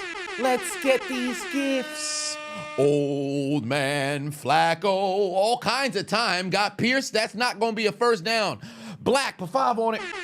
Said, am I going to watch Jake Paul versus Mike Tyson? Will I watch it live? Maybe not, because it's going to be so late into the damn night, I'm going to forget.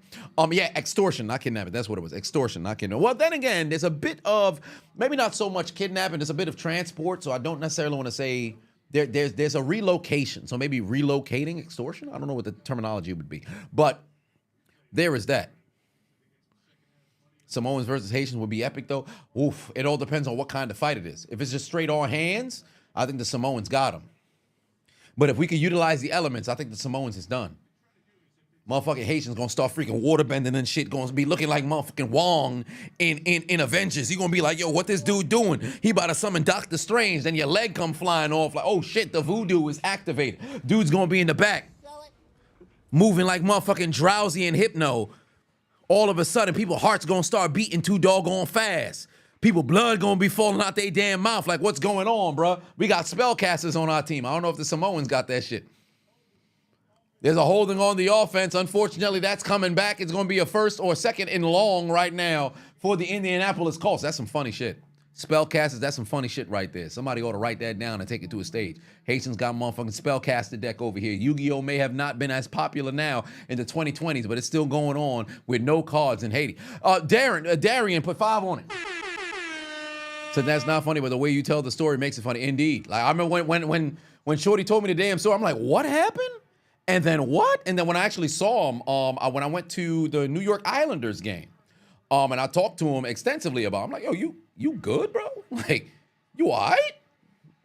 Like, that wasn't, like, yeah, I'm all right. I mean, they just pulled up, had guns and everything of that nature, said, all right, we got to go over there. It was like, okay, we was going to go, give them their money, and then they end up going back, and that was pretty much it. So what happens if you don't got money?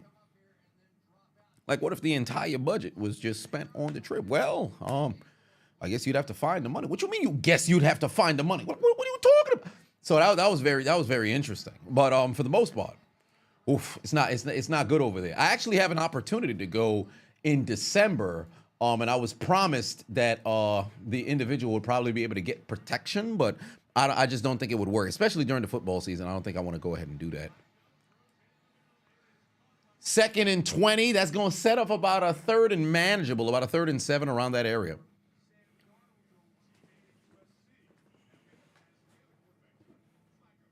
We're the police of Haiti. Shit, that's a good question. We are the police of Haiti.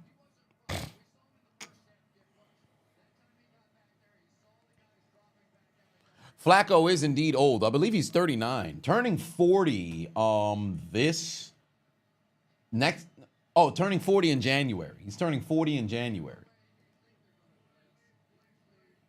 How many players in the NFL is still born in the 80s? Oh, we probably got a few. We got a few. Because you born in the 80s. This will make you 34 this year. Flacco's pass ricocheted, nearly intercepted. Nearly intercepted. Nearly intercepted.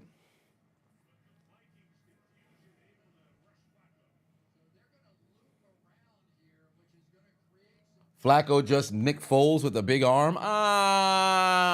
Flacco came first, so I can't say that. Flacco came first, so I can't say that.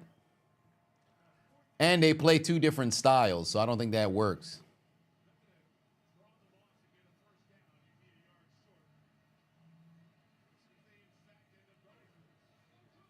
All right. 4th and 6 here. They're going to go for it. Oh, no, they're not. They were just trying to see if they could draw them off sides. They're going to take that, delay a game, and punt that football. You don't want to lose no timeouts in situations like this. Low-key, can't even hold you. We've been having so much goddamn fun, I done forgot we in the third quarter, bro. Legitimately. I'm looking at it like, yo, this is a long-ass second quarter. Completely forgot. We went through halftime. This game may not be incredibly fun, but we having a fun stream right now. I can't even hold you, bro. Whoa, wait a minute. What the fuck? Rey Mysterio's getting assaulted on the screen. Freaking Great Khali is squeezing the Tampico juice out of Rey Mysterio's head. What the hell? Where'd that come from? Jesus Christ, bro. Who just started beating a Mexican for no damn reason? Gee, come on, man. The fuck? What was all that about? That was random as hell. We watching football. So everybody beating Rey Mysterio, bro. God damn. Everybody beating Rey Mysterio for no damn reason, bro. That's ridiculous. Where did that come from? That was so unprovoked. Golly. It's ridiculous. Just gonna beat that man like that. Great Khali still got hair. Ray don't. To ball-headed demo.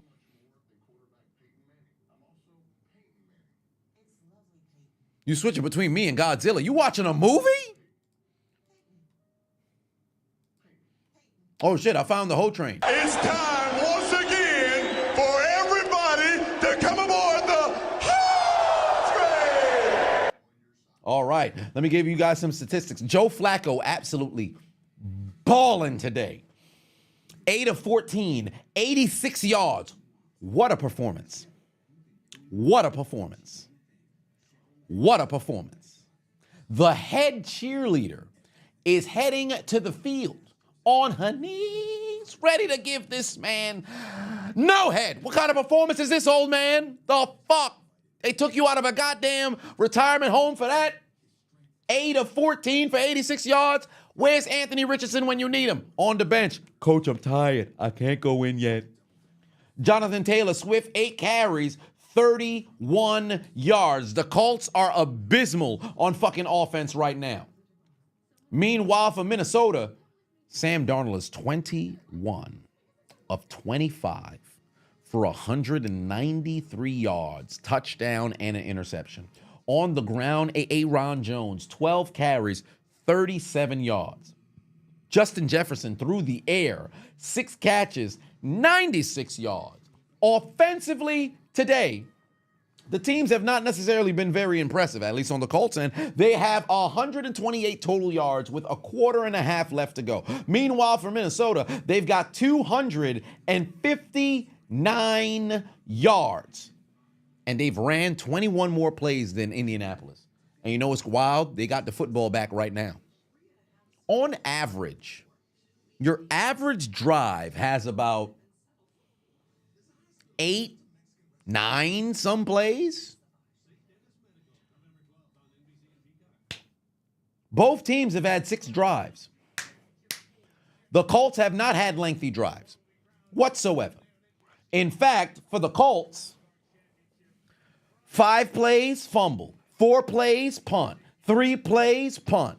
8 plays, missed field goal. 1 play, half. Next drive, 5 plays, punt. Offense did nothing. Their only touchdown was a fumble recovery. Their only touchdown was a fumble recovery. Offense not even on the field. Where's that Christian Colts fan who's always singing every single week on social media? This is our Colts. This is our team. We love you. Or we bleed blue. This is our Colts. Whether win or lose, we love them. Where he at? Get that man out here. Start singing for your team. Get your boys going, fam. Get your boys coming. God damn, he was about to throw a hospital pass. Where he at? What do I think of Lash Legend? Shit. She showcased great work in the ring. I'll tell you that much. She showcased great talent inside the ring. Let me tell you something right now. Outside the ring, Trick better watch out. Trick better watch out. Shit. That's all I got to say there. Fuego Matt Patuna says SpongeBob is behind me saying, I love you, Solo. He better not be. He better not be. Thoughts on saving an hour of sleep today until March again? Do I like the standard time or daylight saving time? Standard time. I hate the fact that the sun goes down so doggone early. I can't stand that. I can't stand that. I enjoy when the sun goes down about 8 o'clock. I hate the fact that the sun be down by like 6. I can't stand that shit. I get tired faster.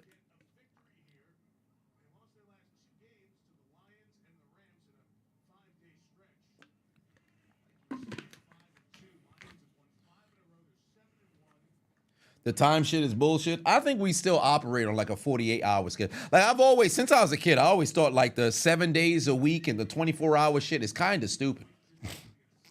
Like I completely understand, obviously, the sun to the moon and everything of that nature, but who's to say it's not supposed to be 2 rotations of the entire thing? It could be 2 that equals 1 day. Like somebody just told you, I'm pretty sure they probably have other, metrics that prove that whatever the case is. But me personally, I've always looked at like, this is kind of stupid. Concept of time, we could define that. I understand, hey, you sleep because I don't think we're nocturnal, by nature. So it makes sense that you'd be up when the sun is up and then you're down when it's late. Because you go to a not a big city. Like whenever I go to like Arizona, out in Sedona or maybe not so much Scottsdale, Flagstaff, places like that. When I go to not Savannah, but like Monroe in Georgia, or if I go out to when I was in New Orleans, no, not New Orleans, when I was in Louisiana, I went to I forgot where I was out there, or like deep Long Island in New York, different places where they don't have, like it's not a city kind of situation, bruh. It get dark outside, your ass better be inside. No, it's a sundown town. No, not those. But it get dark, ain't no damn street. It's like, it hit 9 p.m., bro. All the businesses closed. Ain't nobody working overnight. For what? Sometimes when I be driving, in different locations, when I notice there ain't no street lights, I'll be like, let me turn off my headlights. Let me see, just for a couple of seconds. I don't do that shit like, let me see how far I can get without the headlights on. I'll be turning the headlights off like, all right, let's see how dark it is over here. I can't see shit. Like, if the headlight die on the car right now, it's over, bruh. It's you legitimately, you driving 5 miles per hour to make it to your damn destination until you get by some lights or some shit, then you pull over and you kind of like, all right, or maybe you turn your emergency lights on. That's how you get around, bro. So I can pretend on it. Say, hey, what's up, Chiseled? You were busy at work. Now you're here again. You don't know if you answered your last donor, but did I see the Broncos got necrophilia? They need Megan Thee Stallion. Indeed, they do. Them motherfuckers got cooked, fam.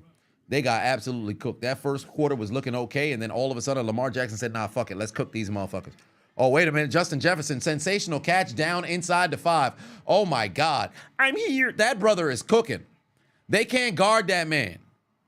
They can't guard that man whatsoever, bro. God damn. They cannot guard that man whatsoever. He just cooked the fuck out of Womack, fam. Get off the field, 33. Get off the field, 33. Oh, my God. Take him out the toaster. Take him out the toaster. That man is cooked. Handoff, Ron Jones ain't getting into the end zone. My God, he just burnt the fuck out that man. Cinnabar Island treatment. Cinnabar Island treatment. God damn. Somebody get him a burn heal. Full restore. Pokemon Center. Monster Reborn. He's got 3rd, 2nd, and 1st degree burns. Man was in an Inferno match against Kane. Got caught in the crossfire between Blaziken and Charizard. Absolutely fucking burnt over there.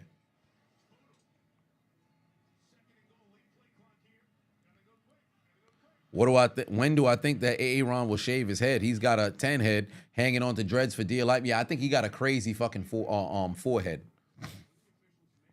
I think he'll keep it until he's done playing.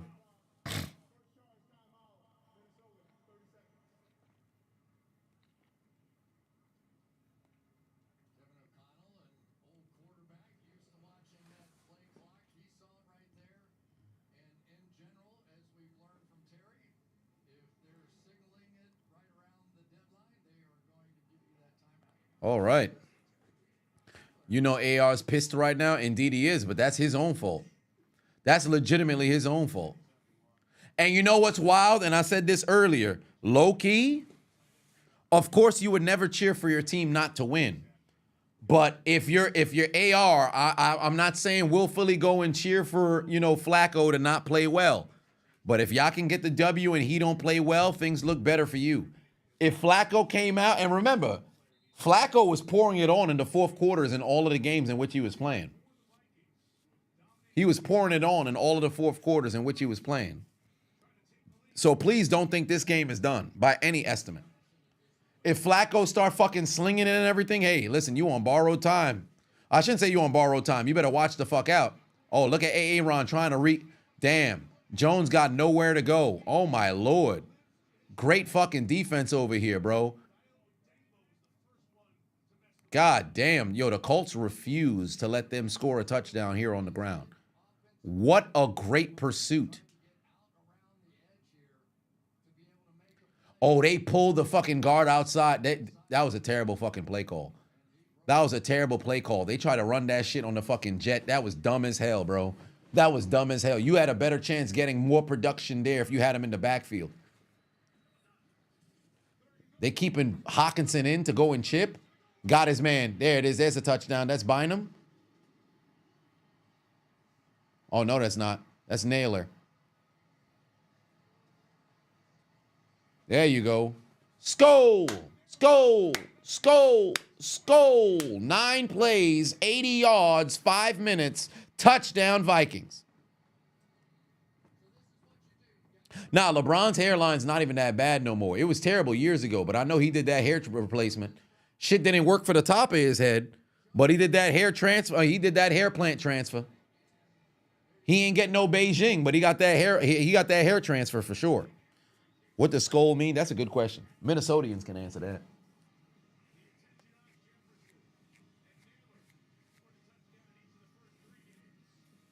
If the Browns kept Flacco, how much longer will he play as a franchise QB, and would Deshaun just sit on the bench? Well, believe it or not, with that O-line that they got over there, I'd actually still be concerned with Flacco.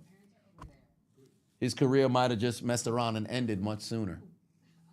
Because that O-line is abysmal over there. So I think it was actually better for him to end up departing and going elsewhere. Oh, it's the Vikings cheers. It means drinks. Oh, whether it means drink. There it is. Funny enough, now that I think about it, I put that Woodson whiskey inside the fridge. And this here, oh, well, they got a little sip that's left in here. There's a little sip that's left in here. This make me a super alcoholic over here. Oh, there's a little sip in there. I got to get the rest of that.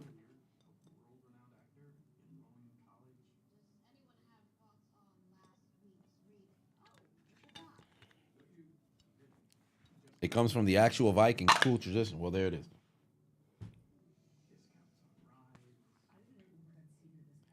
LeBron's hair wasn't worse than Carlos Boozer in the mid. Nah, that shit was bad. That shit was bad, bro.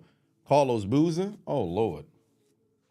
I'm actually glad my dad still got hair. Like, he's just starting to get, like, the Ginobili kind of situation back here, and he's 67.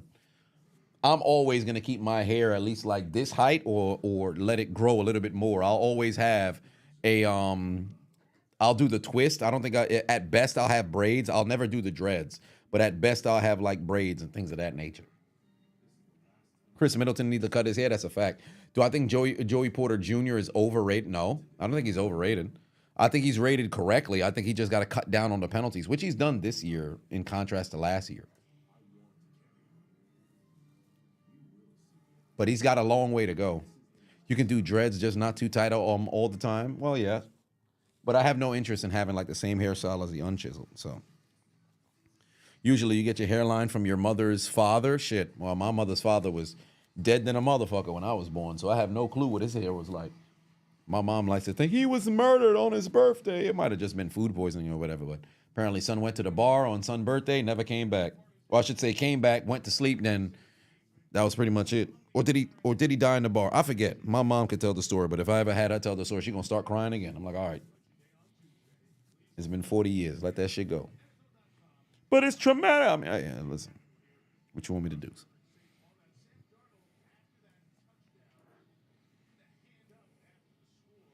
Yeah, it's a lot. It's a lot. Like we got some interesting things in my family. Afro Adonis. I mean, I've had it a little hot. I've never had like my brother's had like I think the hair out here. My hair is like super fucking 4C. So it starts to curl and curl and curl and curl and curl. So I have to like get the mini twist and things of that nature to go, keep my joint growing. Cause if I leave it like this and I put the oils and all this other stuff, bro, you will never see it, get out there. So.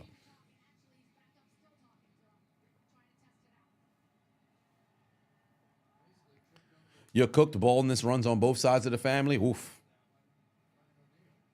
Aren't I a bit older than my mom? Is crazy. All right, here we go. Jonathan Taylor Swift, nowhere to go. Only a gain of about 1. He's going to get stopped right there. Indy needs to put together a drive. Funny enough, if this becomes like Jonathan Taylor hasn't done anything since leading the league in rushing, shit. Since coming back. Now, granted, injury's a motherfucker, but my God, bro, he has not looked the same.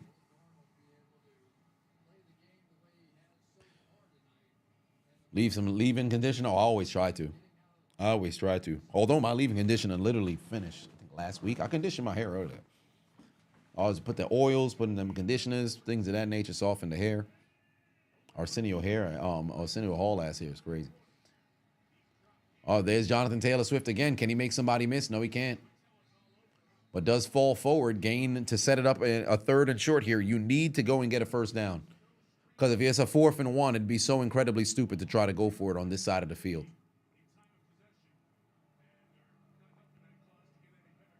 Your dad was completely bald at 40. I had high school teammates that was fucking balding at like 21, 22. Like this shit, like my old high school center, I saw him a couple of days ago. His birthday is a day after mine. This right here, oh, this shit is light than a motherfucker. I'm like, yo, you have to wear a hat. Everywhere he go, he wearing a hat. I'm like, bro, it's time to come on home, bro. Oh, Flacco down the field, got his man. That's downs, first down.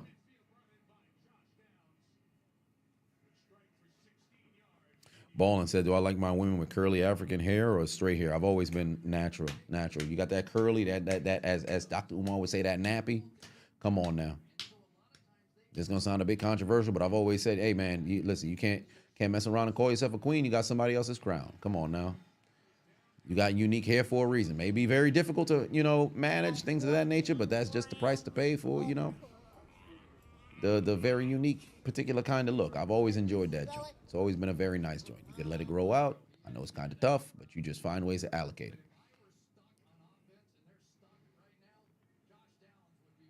Ain't nothing more beautiful than seeing a woman who wake up in the morning. I'll tell you that much. I've always said that. Makeup, I understand all that other stuff, but fam, it don't get no better than what you look like when you roll over, look over in the bed. Oof. That's a good look. You went bald at 25? Shit. That's just me. People got their preferences. Me personally, that's just me. They're going to run a play here. Last play of the quarter. They ain't going to run no play. Yup, that's going to take us to the 4th. Rennie put 5 on and said, what's the name of your drink With the fancy bottle again. You messed around and forgot to write it down last time. This one? The Mercer and Prince? Was it this one? The Mercer and Prince? This is ASAP Rocky's beverage. Where apparently these are supposed to be cups, shot glasses, which is crazy. So, Mercer and Prince is the name of it.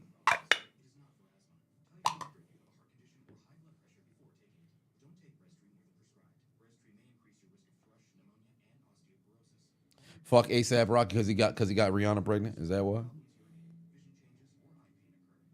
Send your Saints to the Death Note? Not just yet.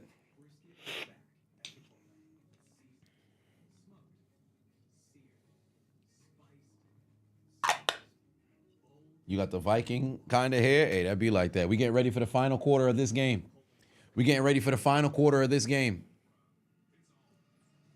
Think you're supposed to add an ice cube to that? Well, probably you put like if you put, but then again, it still probably wouldn't be like you would have to have the square ice maker. When I was younger, maybe not so much younger because this was maybe 5, 6 some years ago. I was thinking about getting like that ice machine, the ice maker that makes either a square or a big circular glass. But I'm like, yo, I'm not a bartender. What am I doing this shit for, bro? Like, I don't need to do all this I drink my alcohol straight. I'm not even trying to freaking be this super frequent drinker. It happened, but no, it had to be 4 years ago during the pandemic because everybody was like, well, maybe not so much everybody, but a grand deal of people was fucking drinking every single day. I was, for sure. But there's that. McGregor Proper 12 is legit better than Jameson? Well, yeah, I would agree. Proper 12 apple, I don't know what it is. You add apple to whatever fucking whiskey, you can ask for a better fucking mix, bro. I'm yet to have an apple variation of a drink that has not been good. Crown apple, sensational. Proper 12 apple, sensational. Jack apple, great. I've always enjoyed them. Yeah, it's time for the fourth quarter, ladies and gentlemen. It's time for the fourth quarter. Sound the alarm. Ladies and gentlemen, we have arrived at the final period of this game. The last 15. Where the Indianapolis Colts with Joe Flacco at the helm are attempting to finally find themselves above 500. But the Minnesota Vikings, who started 5-0 and lost 2 consecutive games, are going to try their best to not have this be a 3rd loss in a row. Can Flacco lead a fourth quarter comeback again, or will Sam Darnold get a W and get the Vikings back on track? Ladies and gentlemen, I invite you to the fourth quarter.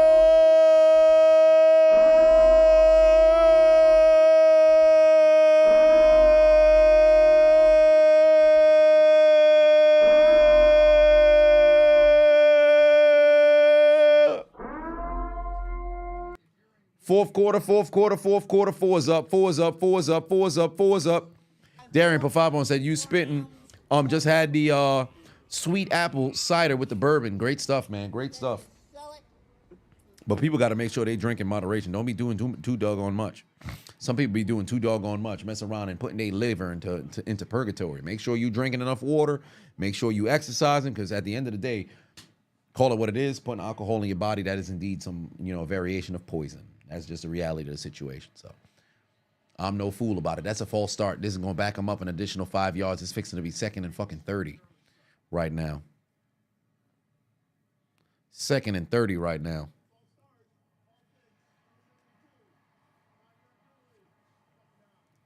You've been thinking about how I say fourth quarter all day. That's wild. Fourth quarter! More laundry on the field. More laundry on the field. More laundry on the field. Undisciplined.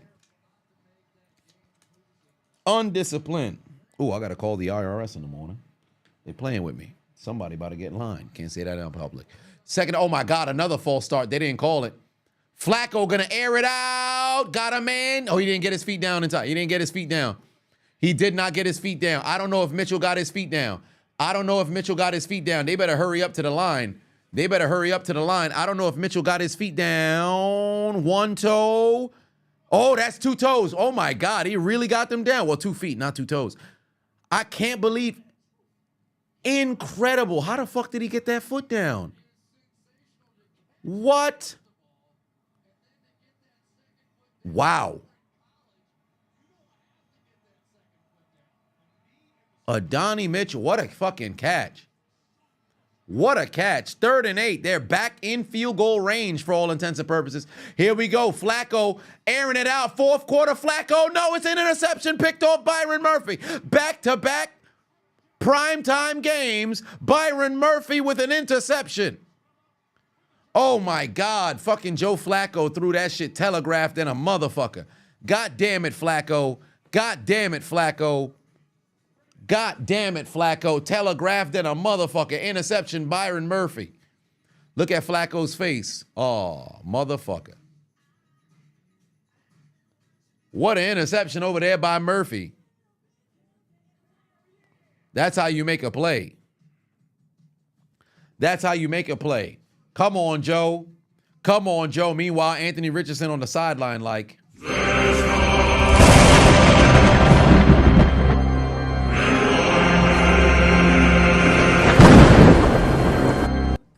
Baby, with 2 on it.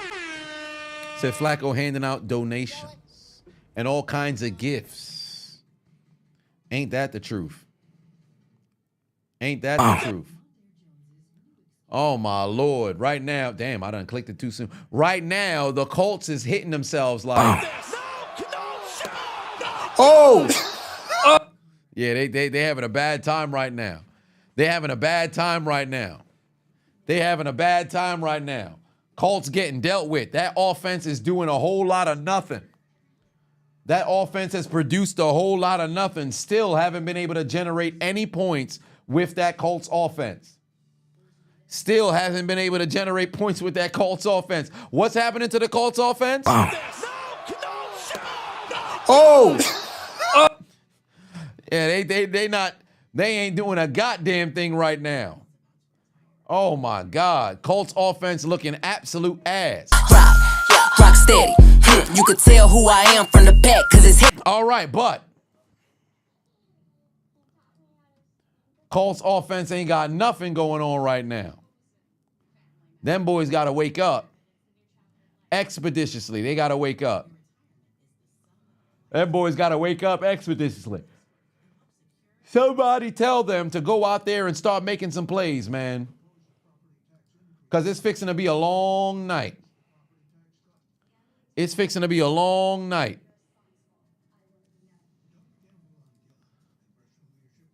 Vikings defense with their 2nd takeaway of this game. They telling the Colts. Tell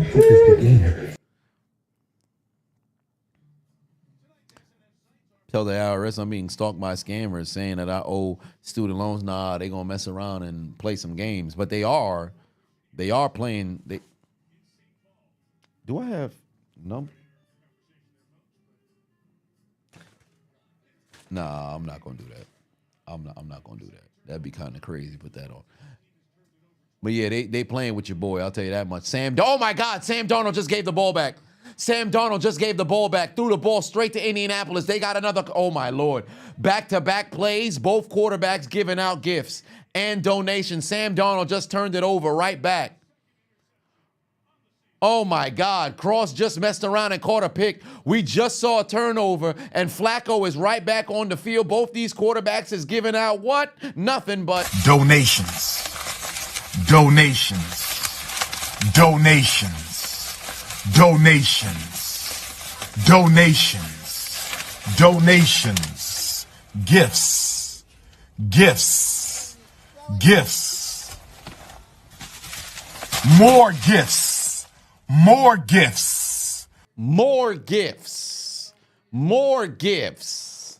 Sam Darnold's 2nd pick thrown today, and the Colts have the football inside the 25-yard line now after a 1-yard gain from Jonathan Taylor Swift, or I should say a gain of no yard. No, they're going to give him 1 yard. They're going to give him 1 yard. Sargent put 2 on, said Cowboys lost. That's crazy. Corey put 5 on, said what's the scariest bump I've seen in WWE history? Probably Spike Dudley, the power bomb when he ended up. Oh no, was it a power bomb or was it a choke slam where he missed the table? I forget, but probably something Spike Dudley. That was a terrible fucking bump. Brian put 2 on, said Darnold giving out Apple turnovers. Oh, my Lord. Flacco's going to throw. He's got Downs. Downs is going nowhere. Great fucking tackle right there from Stephon Gilmore.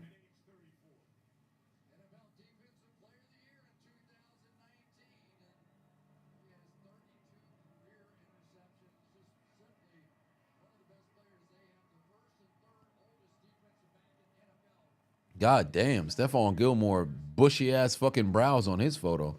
Jesus Christ, Rock Lee. God damn, Guy Sensei. How'd he miss Addison on that play? No clue. 3rd and 8. Oh, they might be bringing some pressure. No, they're not. They're only bringing 4. Flacco might have to run.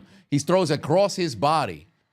Throws across his body trying to find Michael Pittman. That was a bad idea. Flacco should have just ran. Flacco should have just fucking ran.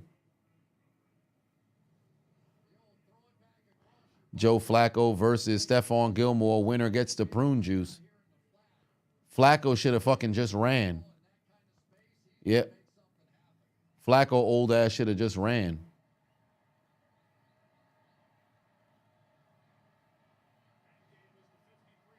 Yep, 42-yard field goal over here. You can't miss this, Matt. You can't miss this, Matt. You can't. Oh, my God. He just fucking got that one in. And we've got a 4-point game. Oof.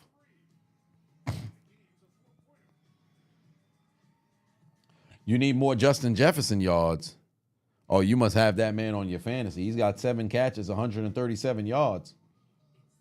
No other receiver on the day for either team has over 50.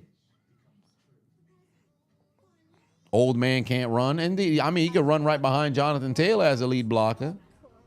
Or he could try to cut down the field. He could have made it past that D lineman. Flacco could run when you need him to. He ran earlier a few weeks ago as well to pick up a first down. Brian put 5 on, said one of the scariest moments you saw was on ECW 2006 when Hardcore Holly had the gash on the back. Yep, when he suplexed on the table by RVD. It was right under this side, I think, of his back. I remember that. Monty Moore said, what do the Gators mean? What do you mean what the Gators mean? You are unaware? Well, the Gators mean exactly what we're seeing from the quarterback play today. Nothing but piss poor, very confusing stuff. So it reminds me nothing of...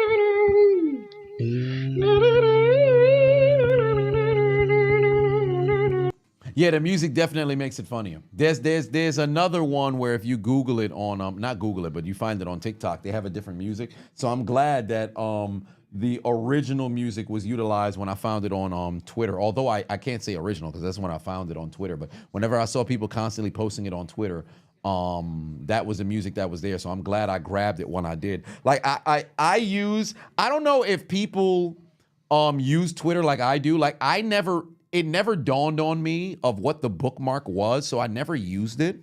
I always used my likes as my form of bookmark. So if I ever wanted to remember something, I would like it, and then when I make it to the computer, then I can go and download it.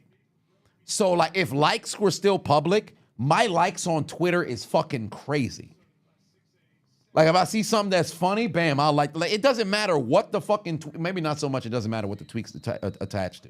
Because if it's like somebody busting it wide open, I'm not hitting like on that. But if whatever it may be, if it's like a meme, if it's attached to like some stupid fucking take or something, if it was something that I wanted to talk about or make a video on, I hit the like. So I use the like as my like bookmark. I was unaware of what the bookmark shit was. Like the bookmarks is essentially like you could go back and then take a look at some stuff. And sometimes I've had some stuff here that's bookmarked on accident. What the fuck, Steve? What is Skip Bayless talking about? First video I open up on Twitter is fucking Skip Bayless. He said, give Cooper Rush the most overpaid player in NFL history. Come on, man. What the fuck are you talking about? What you talking? Oh, Jesus Christ. Megan Thee Stallion busting it wide open. God damn. Ma'am, I just opened the app. I don't even follow you. All right. Let me take a look at the bookmarks. I have. Oh my God, this fucking meme is hilarious. Yeah, this shit's the funniest goddamn meme on the planet. Oh, I got some bookmarks in here, some random ones. Yeah, some of these make absolutely no sense. Why do I have this in here? This is Mike Williams who passed away. Oh no, isn't Mike Williams still alive? Didn't they say he's actually not dead?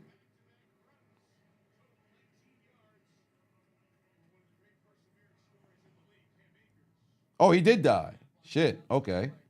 Why do I have that bookmarked? No clue.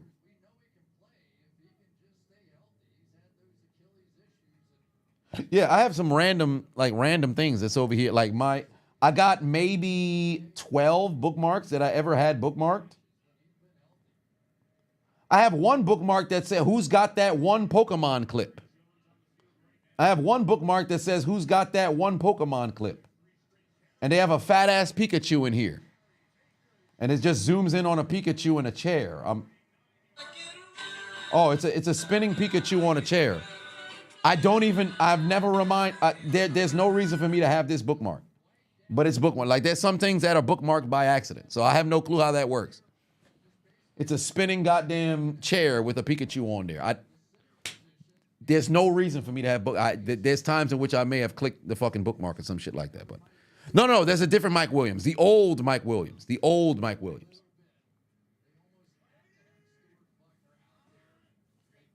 All right, here we go. Under 11 minutes left to play in this game. Sam Darnold looking to make a play. Got to throw it into the ground. Oh, was he still in the tackle box? Oh, he got out. He got out. All the Gooners was happy when likes went private. Oh, I'm pretty sure they probably were. Because it never dawned on me, like you can go. Well, I can't say it never dawned on me because I think people used to go out of their way to go and stalk, individuals and look through their likes and say, hey, this person liked this tweet, therefore this means that. I'm like, yo, social media was made so you can like, comment, subscribe, like, comment, follow, share, whatever the case is. You can like a tweet for numerous different fucking reasons, but for some people, it means so much more with that like button. For me, you can hit like on something. Doesn't mean, hey, I support this with everything in my soul. You might have just said, oh, okay. I see something in this joint. Maybe, that was kind of cool. Or maybe you saw something else and you hit the like over. Like, people be making super talking points based on somebody. Like, they be posting screenshots. Hey, this person liked this post. Like, unless you're like a player and somebody made a post that's like shade, or maybe we're like what's going on in WWE, like Rhea Ripley liking posts of like Rhea stands talking about Liv, or Liv stands talking about Rhea and all this stuff. Like, okay, I can understand stuff like that, but why you stalking people's likes or whatever the case may be? But for me, I use it for what it used to be. Like, comment, subscribe. Oh shit, damn, another sack. Down goes Darnold on the logo. No first down for the Minnesota Vikings, and they're gonna have to punt again. Like when AP liked the post that Adams is gonna get traded. 14 grams. Yeah, like stuff like that. You gotta watch what the fuck you liking on socials. Then you sell it. Yeah, it's a sack, ladies and gentlemen. Oh, by the way, we haven't played it during the game, so it's only right that we finally have a moment to go and play the sack music, because today, that's 4 total sacks on Sam Darnold. So play to hit the music. Anybody got more of that Loompa Loompa weed?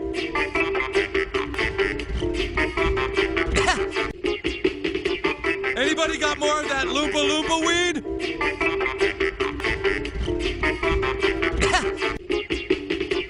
Anybody got more of that Loompa Loompa weed?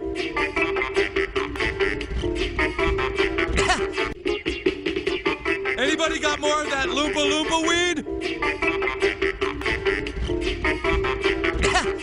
Lewis the King put 2 on, said the Cowboys are who we thought they were. Frauds. Yeah, some people are going back 15 some years on the goddamn likes. That shit's ridiculous, fam.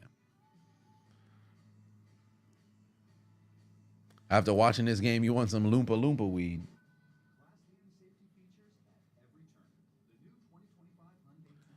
Edgar said, and NFL on CBS posted a clip on their Facebook of the Colts mascot tackling a fourth grader and then trying to fight the entire squad until the kids until the Vikings mascot stopped him. Oh, really?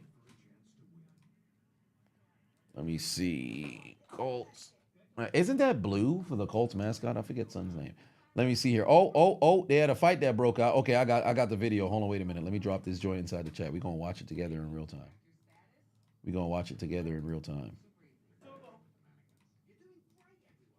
All right, here we go. Here's the clip. Somebody else has a recording over here, so I shouldn't run into no copyright. Hopefully we don't. Show the whole thing. Oh, okay. All right. Oh, Jesus Christ. Whoa. Colts mascot got to relax. Hey, son trying to stall on him. Oh, Vikings mascot pulled up. Okay, all right. Yo, Colts mascot got to fucking relax. Hey, stop humping the pay. Hey, sir. What you humping for? Sir, what's good with this man, bro? Why you thrusting hips forward? Hey, what's good with that mascot, fam? Where'd that come from? Son started throwing mad thrust towards the crowd. Nah, run that back. Show the whole thing. What's good with this dude, son? You get the tackle on the little kid and then you start pushing motherfuckers. Nah, fam, look at the Colts mascot. Pushing the kids, right? I think his jersey got ripped off. Yeah, they done pulled his jersey off. They pulled his jersey off and watch, right here. What you humping for? What are you humping forward for? Hey, something wrong with that dude, bro. Get that man off the field, bro. Hey, that's a flag. What's good with them? No Diddy, bro. Hey, you gotta relax. Son throwing humps out of nowhere. Where'd that come from? Where the hell did that come from? 9:22 left to go. Damn, Jonathan Taylor, he threw it to him, but he never saw the football coming. Excuse me? Will it make it into the commentary? Should it? Fuck it, why not?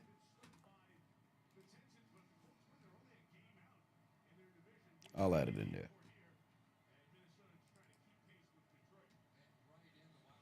What can the Texans do to save your season? I mean, the season's not the season's not lost by any estimation. You just got to freaking protect the quarterback. 9:19 left to go here in this game. The Colts need to generate some form of offense because they've done generally nothing here. Oh, there we go. Down the field. Good pass over from Flacco. He's got Pierce. That's a first down right there. Yeah, he does that every game. Every time they kick field goals, he just be over there throwing humps and shit. Matthew put 2 on, said, wait, what? That mascot got a tramp stamp. Then you sell it.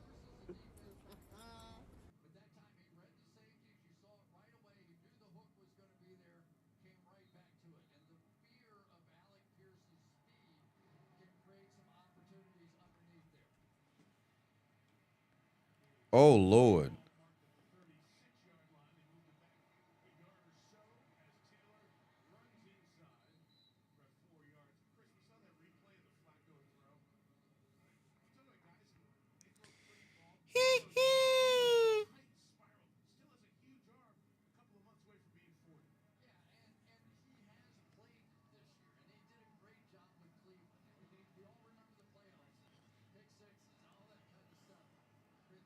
Eight minutes left to go here in the game. 8 minutes left to go here in the game, ladies and gentlemen. Oh, jet sweep! No first down. Gain of 5 when you needed 6. So now it's a 3rd and short. And I don't want to say this is 4-down territory, but you're in a position to where you can think about it. Well, wait a minute. Reggie Wayne employed? I see an orange or a red hat. He the wide receivers coach? Shit, he been there for 2 years? Well, good for Reggie Wayne.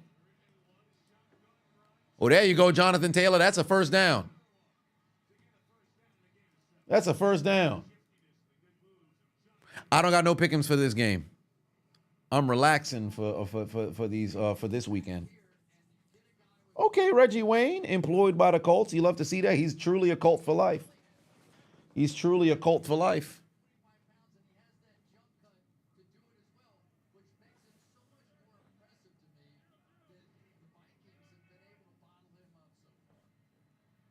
Did he end up going to the College Football Hall of Fame? I guess not. He should be in the Miami Ring of Honor or whatever the case may be, is he? Oh, yeah, he was in the Miami Sports Hall of Fame. 2011. Good fan.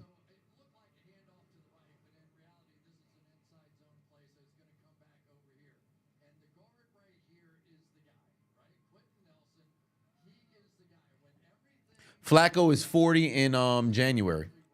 Saints put 5 on. So also based on the season so far, who are my playoff teams? Who do I actually think has a chance as a dark horse? My actual playoff teams, well, for one, based on the current standings, after this play, we'll get into it. There's a handoff. Oh, he got a chance if he could figure out his blocks. Nope, he's going to set up a third and manageable over here. 3rd and 2 around that area. But divisional winners in each of the divisions. Buffalo. I really want to say Pittsburgh, but I'll have to come back to it. Buffalo. Oh, then again, the Ravens 3-3 in the division? No, 3-3 in the conference. They're 1-1 in the division. I'm gonna be a homer. I'm gonna say Pittsburgh gonna get it. Fuck it. Flacco gonna air it out. Pass nearly intercepted. Oh my God. So now it's 4th down. What do you want to do? What do you want to do if you're Indianapolis? I'll say Buffalo, Pittsburgh, Houston, Kansas City, from right now, from where they sit. I still believe in the Chargers, but Kansas City. Washington and Philly is going to be a race to the finish, but I really like the way that Washington's playing right now. Washington, Detroit, Atlanta, Arizona's number 1 in the division is wild to me. But Arizona's number 1 in the fucking division right now. Can San Francisco turn it around? I don't know.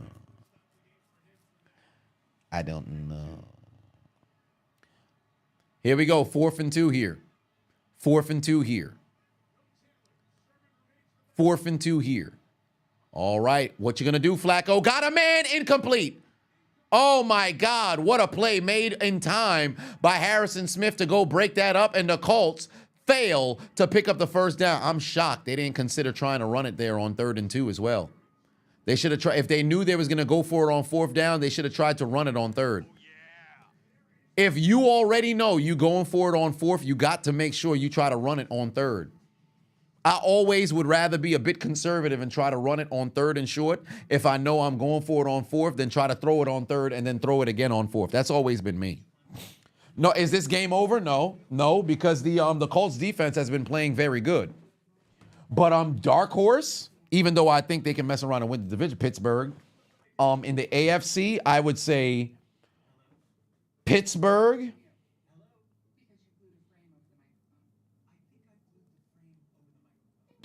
That would really have to mess around and be the dark horse because everybody else is very top heavy. Maybe. Houston with that pass rush. Nah, Houston's O-line really concerns me. Buffalo, they have to prove it to me. Buffalo has to go and prove it. Los Angeles, I don't know how to feel about them.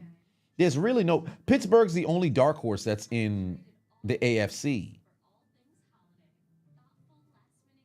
You kind of want to say the Chargers, but yeah, Pittsburgh and the Chargers in the AFC. No, the Texans are favored in their division. They're going to be a division winner.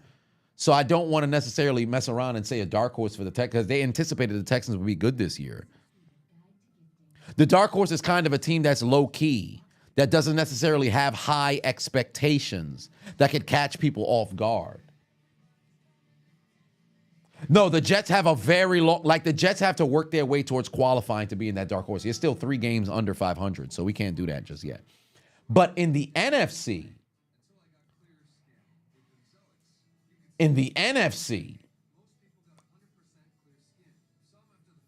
Los Angeles could mess around and be a dark horse. The Cardinals can be a dark horse.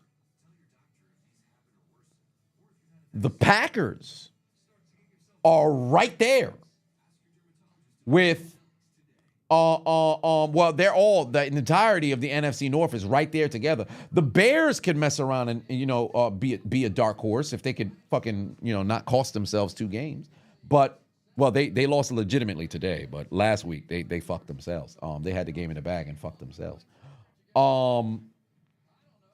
So I think the NFC will have much more surprises than the AFC. The AFC is much more top heavy. Ashley Pafavon said, "Did I see the video of the coach lose his shit on one of his players? He was going off, broke his headphones, and damn near ready to fight his own player." Nah, I don't think so. I don't think I've seen that video. All right, here we go. Aaron Jones going nowhere. Dolphins versus Lions. Miami wins 45-20. Oh my. Who's going to the championship games? In my opinion, it's too early to call. It's too early to call in that realm. I can't make no predictions for who's going to go too soon because it's too early to call. Check back in week 13. I usually don't even do predictions this early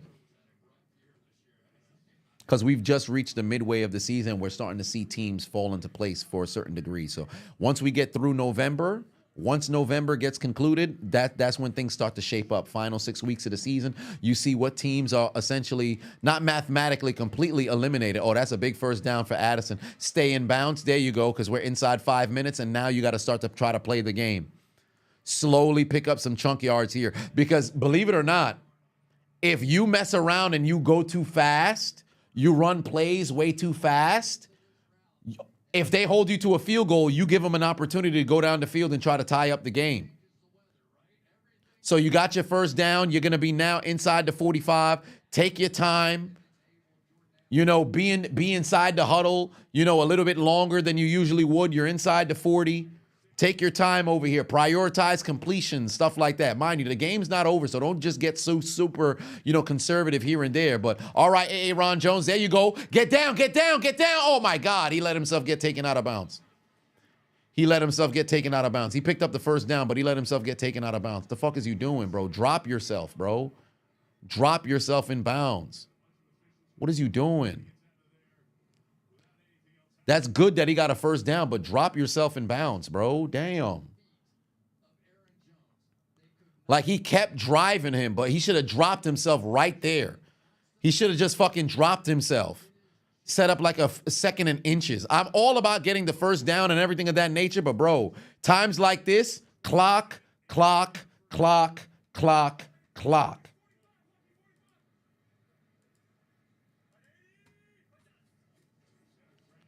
There we go. Aaron Jones again. Positive yardage right there. Stays in bounds because he went down the middle. Continue to eat up as much and chew up as much clock as guess what? You get this clock under under like to 2 some minutes. You score a touchdown, make it a 2-possession game. Now you can kick your hands up because the Colts are going to have to start thinking about what they want to do with their timeouts. No, the game's not over yet. Don't do that, Cartman. You know exactly what the hell I was saying.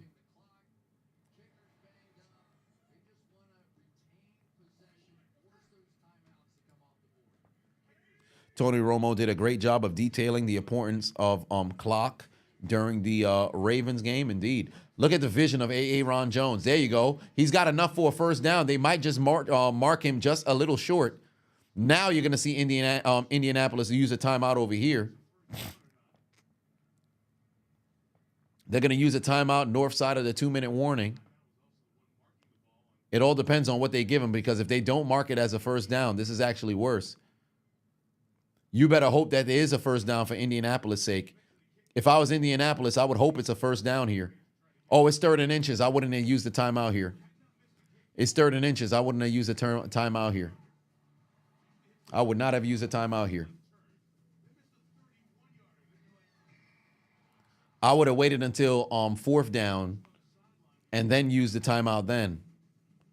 Also, keep in mind if Aaron Jones didn't go out of bounds, this would have been a very interesting situation because now you have approximately maybe an additional 20 to 30 seconds that's off the clock here, unless the Colts use the timeout even earlier, and you're in a position where if it's 3rd and inches, you pick up a first down, the game's pretty much virtually over. All right, here you go. First down over here and more. They're now inside the 15. They don't even really need to win the game here. Now you force the Colts to have to make some decisions. You're on the north side of the 2-minute warning. You try to use the 3 timeout game, and he's tackled in a position where essentially you pick up a first down, this game's done. Well, if you pick up a first down on second or third down, then the game is done. You pick up a first down on 3rd down, the game's over. Pick up a first down on 2nd down, then you could essentially end the game in regulation. So Cartman said no field goal attempt, please. Well, nah, I don't think it would have to happen. It all depends on what happens these next 3 plays. You just cannot, if anything, allow a first down on first down. But the problem is, if you're in a situation where you willfully allow a first down on first down, you're probably going to allow a touchdown. Yeah, the game's not over until the clock hits 0. But if you're the Colts, you cannot allow a first down whatsoever. And first down for the Colts is at the 3-yard line. Pardon me, first down for the Vikings at the 3-yard line. You want the 49ers in the Super Bowl, but you can be honest, it's not going to be this year. You're thinking it might be the Falcons or the Lions in the NFC. And in the AFC, it's going to be the Chiefs or the Texans. Okay.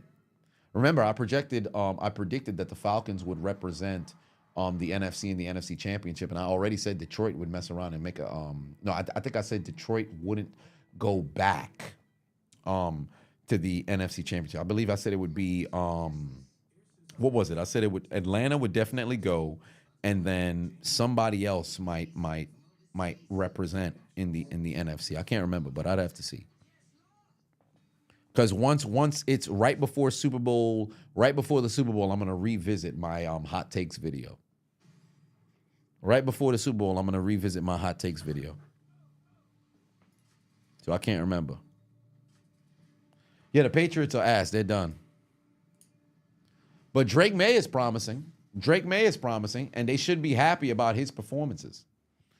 So Patriots fans should be happy about his performances. What do I think of Barkley's 360 hurdle? Well, the 180 hurdle, but it was cool. That shit was awesome. When do my suits come in? I think it's like the end of next week. I ain't going to see it until then. You hope Jerry Jones redacted so the Cowboys get better?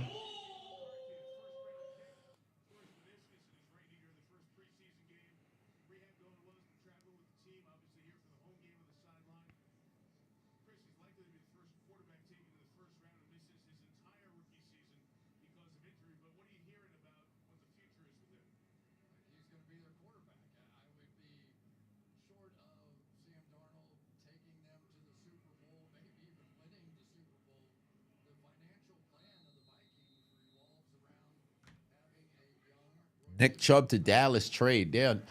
Cleveland is not trading Nick Chubb. Jerry Jones should have moved. He should have made a move for Derrick Henry. I will tell you that much. Because Derrick Henry was waiting for that call, and for whatever reason, fucking Jerry Jones didn't do it. That shit was so dumb. And now you trade, you give away Zeke so you could have Tony Chopper Pollard. Pollard gets hurt, ends up going over to Tennessee. You then go and you get Zeke back. Zeke's performing at the worst of his fucking career, and now he's no-show in meetings. He's probably going to get released tomorrow or on Tuesday because I'd highly doubt somebody is interested in him. And then here you see Derrick Henry leading the league in rushing over 1,000 yards, and your dumbass is probably, last in the rushing category, 2nd and 11, touchdown, wide open, game done. Well, maybe not so much game done. Maybe not so much game done because it's on the north side of the 2-minute warning. If you're the Vikings on the on the kickoff, you got to kick it into where it has to get returned. So you bring it under the 2-minute warning to force them to not have a timeout on their side. You have to kick it inbounds and also in play, so they have to return it. Great fucking pass over to Oliver. for the touchdown. Great fucking read. Great fucking read.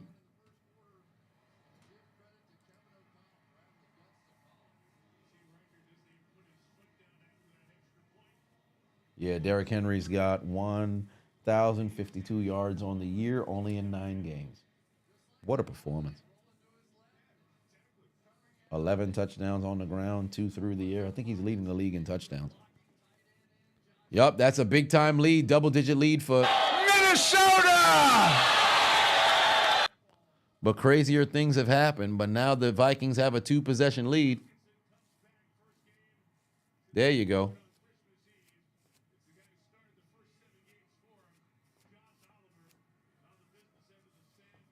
That's how you make a play. That's how you make a play. Zeke need to go get the fries indeed. Are we ever going to have another situation in the future with an accidental score when trailing team goes out and wins the game like Todd Gurley in 2020? Yeah, we'll probably will. That shit was hilarious. Son tried to fall down and fell into the end zone. And then all of a sudden you saw them boys, I believe it was Dallas, went down the field and scored and won the game. That shit was fucking hilarious.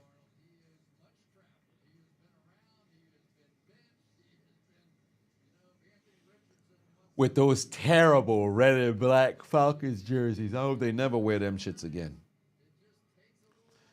Make sure you kick the ball in play. Force them to have to return. Kick the ball in play, force them to have to return so they can eat some clock here. You have to make sure you don't kick a fucking touchback because that's dumb. There you go. Kick it in play, kick it in play, kick it in play. Oh, my God. Dumb. Dumb. If I'm Flacco, take a fucking shot on first down. Take a shot. Take a shot. You only got 1 timeout left. Take a shot. You get a completion. The clock automatically stops. Dumbass, bro. You kicked it too deep. Kick it in play. At worst, they bring it out to the 30-yard line. Force them to have to get a return regardless. Even if they bring it to the 33, that's fine. Kick it in play and force them to lose. If you kicked it in play at the 1-yard line, for them to bring it to the 30, they would probably have about like 158, 159 on the clock, bro. Take a shot, Flacco. Take a shot. Instead, he takes a sack. That's incredible. That's fucking incredible. They didn't block up front. Oh, my God. What are y'all doing? 2-minute warning. Shit didn't even work out in their favor. Vikings got the advantage back. I mean, they already had the advantage. You up by 2 possessions, so it really don't even matter. The Vikings have to force themselves in a position to where they have it leverage, and they don't because you have to score, onside kick, score again. If the Vikings touch the football again offensively, this game's done because the Colts only have 1 timeout. Yeah, that's another sack. First sack of Joe Flacco today. Hit the music. Anybody got more of that Loompa Loompa weed?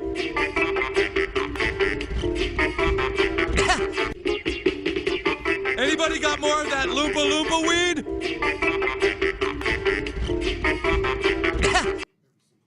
There's the sack. There's the sack.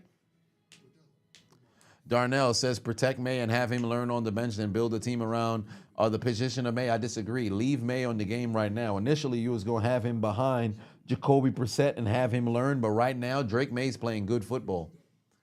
Difficult, but you got to go and you got to go get your reps. It sucks to go out there and lose, but he's actually playing good football for the most part. Tough interception to lose the game today, but sensational drive to go put them in a position to even it up the score, and then, or I should say, not even put them in a position, but position to win the game, even up the score. If the defense fucking played some defense, maybe he could have got the game without having the pressure of having to go down there and score a touchdown to win or a field goal to tie and force another possession. Actually, no, it would have been a touchdown to win because 8 minutes off, or about 7.5 minutes off the clock, put you in a situation where they're not adding additional time. If you can't make the field goal in time, you lose, or the game, you make the field goal, then it's a tie. So you are in a do or die situation regardless.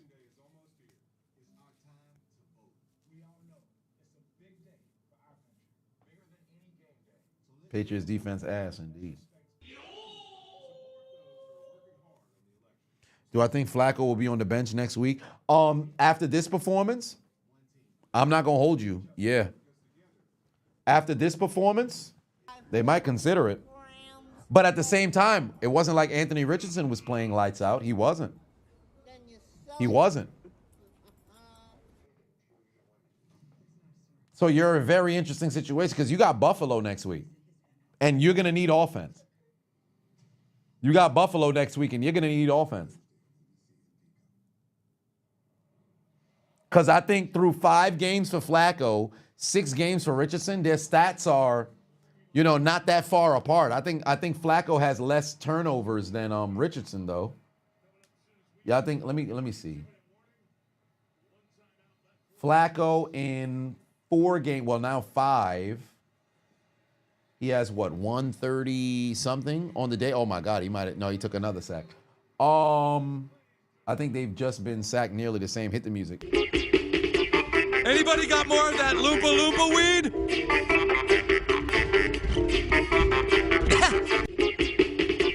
Anybody got more of that Loompa Loompa weed? His second sack. Yeah, Flacco is playing much better at quarterback than him. Flacco's playing much better at quarterback with him.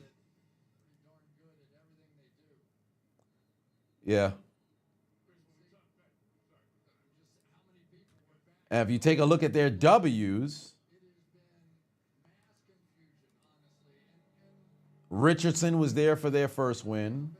Flacco relieved him and got the W for him against Pittsburgh.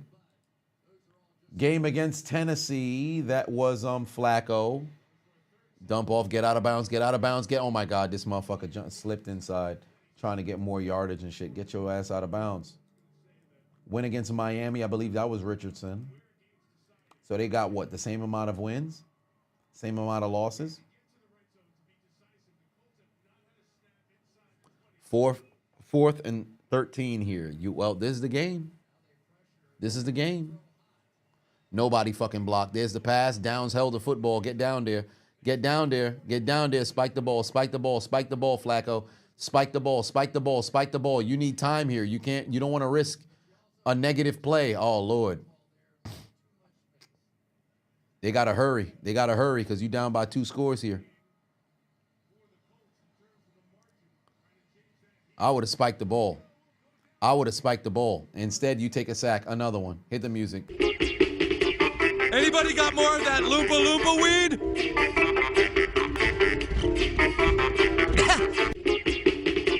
Anybody got more of that Loompa Loompa weed?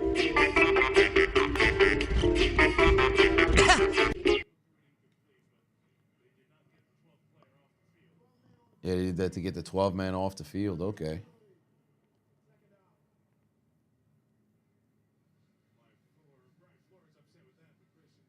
$12-man on the field on defense.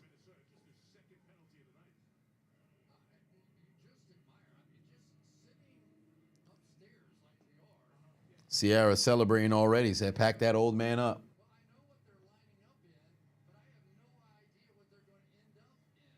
Seven fucking penalties on Indianapolis today, but 2 on the Vikings. But who really gives a shit? They up by 11 right now. All the pressure is on the Vikings. Oh, my God. Flacco going to launch it down the field, throws a fucking duck. That's a pick. Game done. There's laundry on the field, though. This could mess around and be a pass interference. Yup, that could be a PI. That could be some PI right there on Stephon. Yup, it's PI on Stephon Gilmore. This might be a hold. Oh, no, it's a spot foul, pass interference. Yup, that's on Stephon Gilmore. They're going to have the football at about the 27. They're going to have the football at 27. No. So what do you want to do here? You want to bring in Matt? Actually, you know what? Matt Homosexual set up the field goal right here. Yup, bring in Matt Gay. Matt Homosexual kick the field goal right here. Conserve time. Don't freaking play all that stuff, losing time. Try, because you know you need a field goal, touchdown, and a 2-point conversion. Don't even waste no time. Kick the field goal right now, but you need Matt Homosexual to make this one. And keep in mind, both teams had missed field goals. Both teams had number of turnovers. You need this one from Matt Homosexual. You got to make this kick.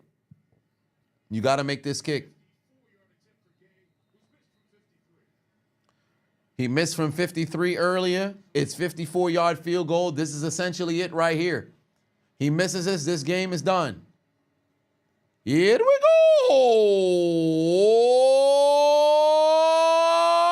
Got it. 8-point game, and now you need a successful onside recovery here. Now you need a successful onside recovery here. Ooh, what a schedule. Indy's got Buffalo, Jacksonville, Detroit, New England, then a bye. The Vikings have Jacksonville, Tennessee, Chicago, Arizona, Atlanta. You could look at that schedule and say, well, it favors the Vikings incredibly versus what the Colts have coming up, but oof. Any given Sunday.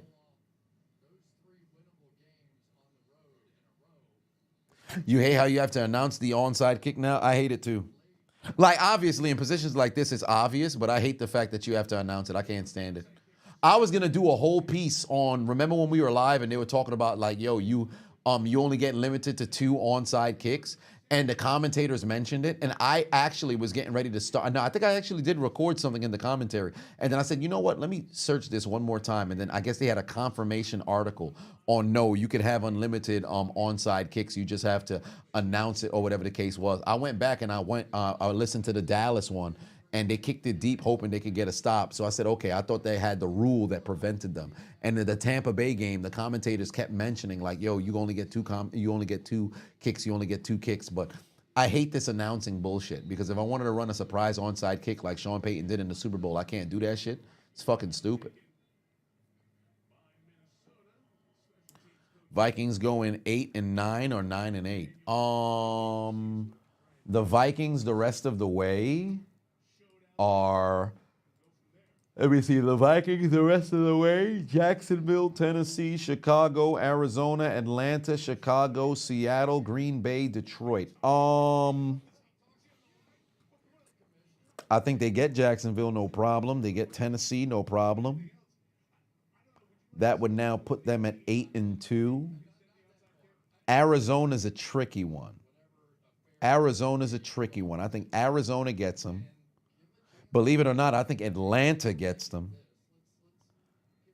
3-game losing streak. I think Chicago's going to get them once. But either way, it would end up being a 3-game losing streak. Either Chicago starts it or Chicago ends it before they go to Seattle.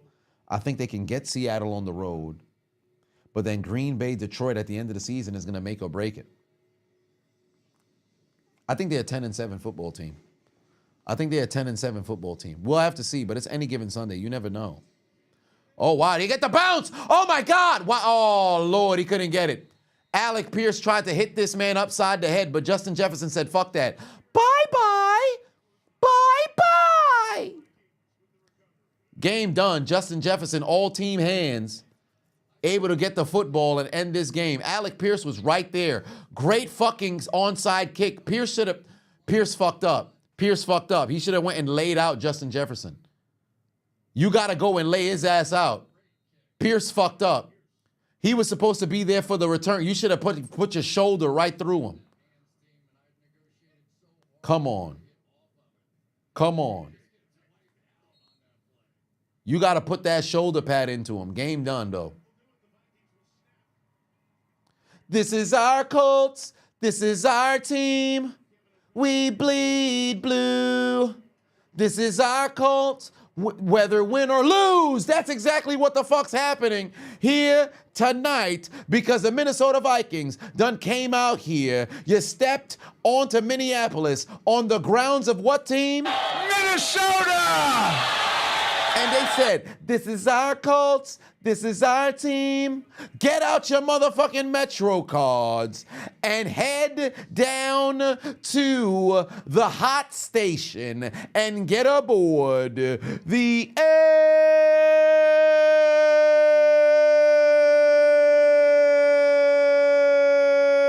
L train. Because tonight, You lose. thought you had a comeback with old man Flacco? Failure. Because what they eating tonight, nothing but Fresh hot ales, fresh hot ales, fresh hot ales, fresh hot ales, fresh hot ales, fresh hot ales, fresh hot ales, fresh hot ales, fresh hot ales, fresh hot ales, fresh hot ales, fresh hot ales, fresh hot ales, fresh hot ales, fresh hot ales, fresh hot ales, fresh hot ales, fresh hot ales. fresh, hot L's. Get your lemons. It's over. You lose.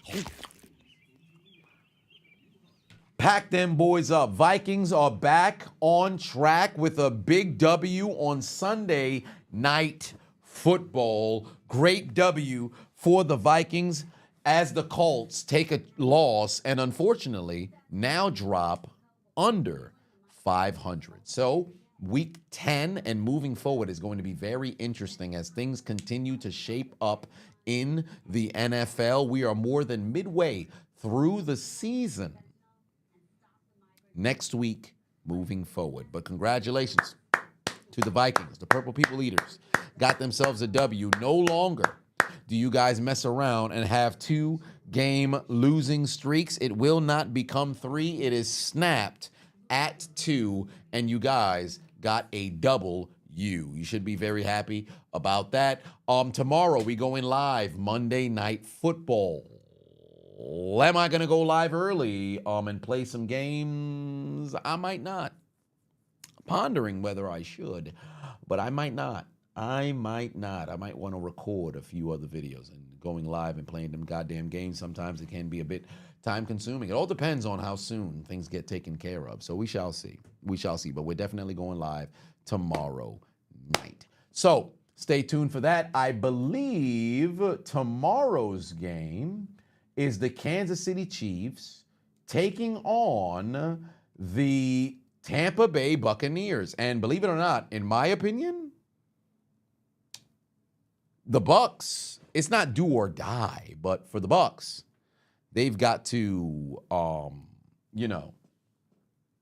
show some gumption.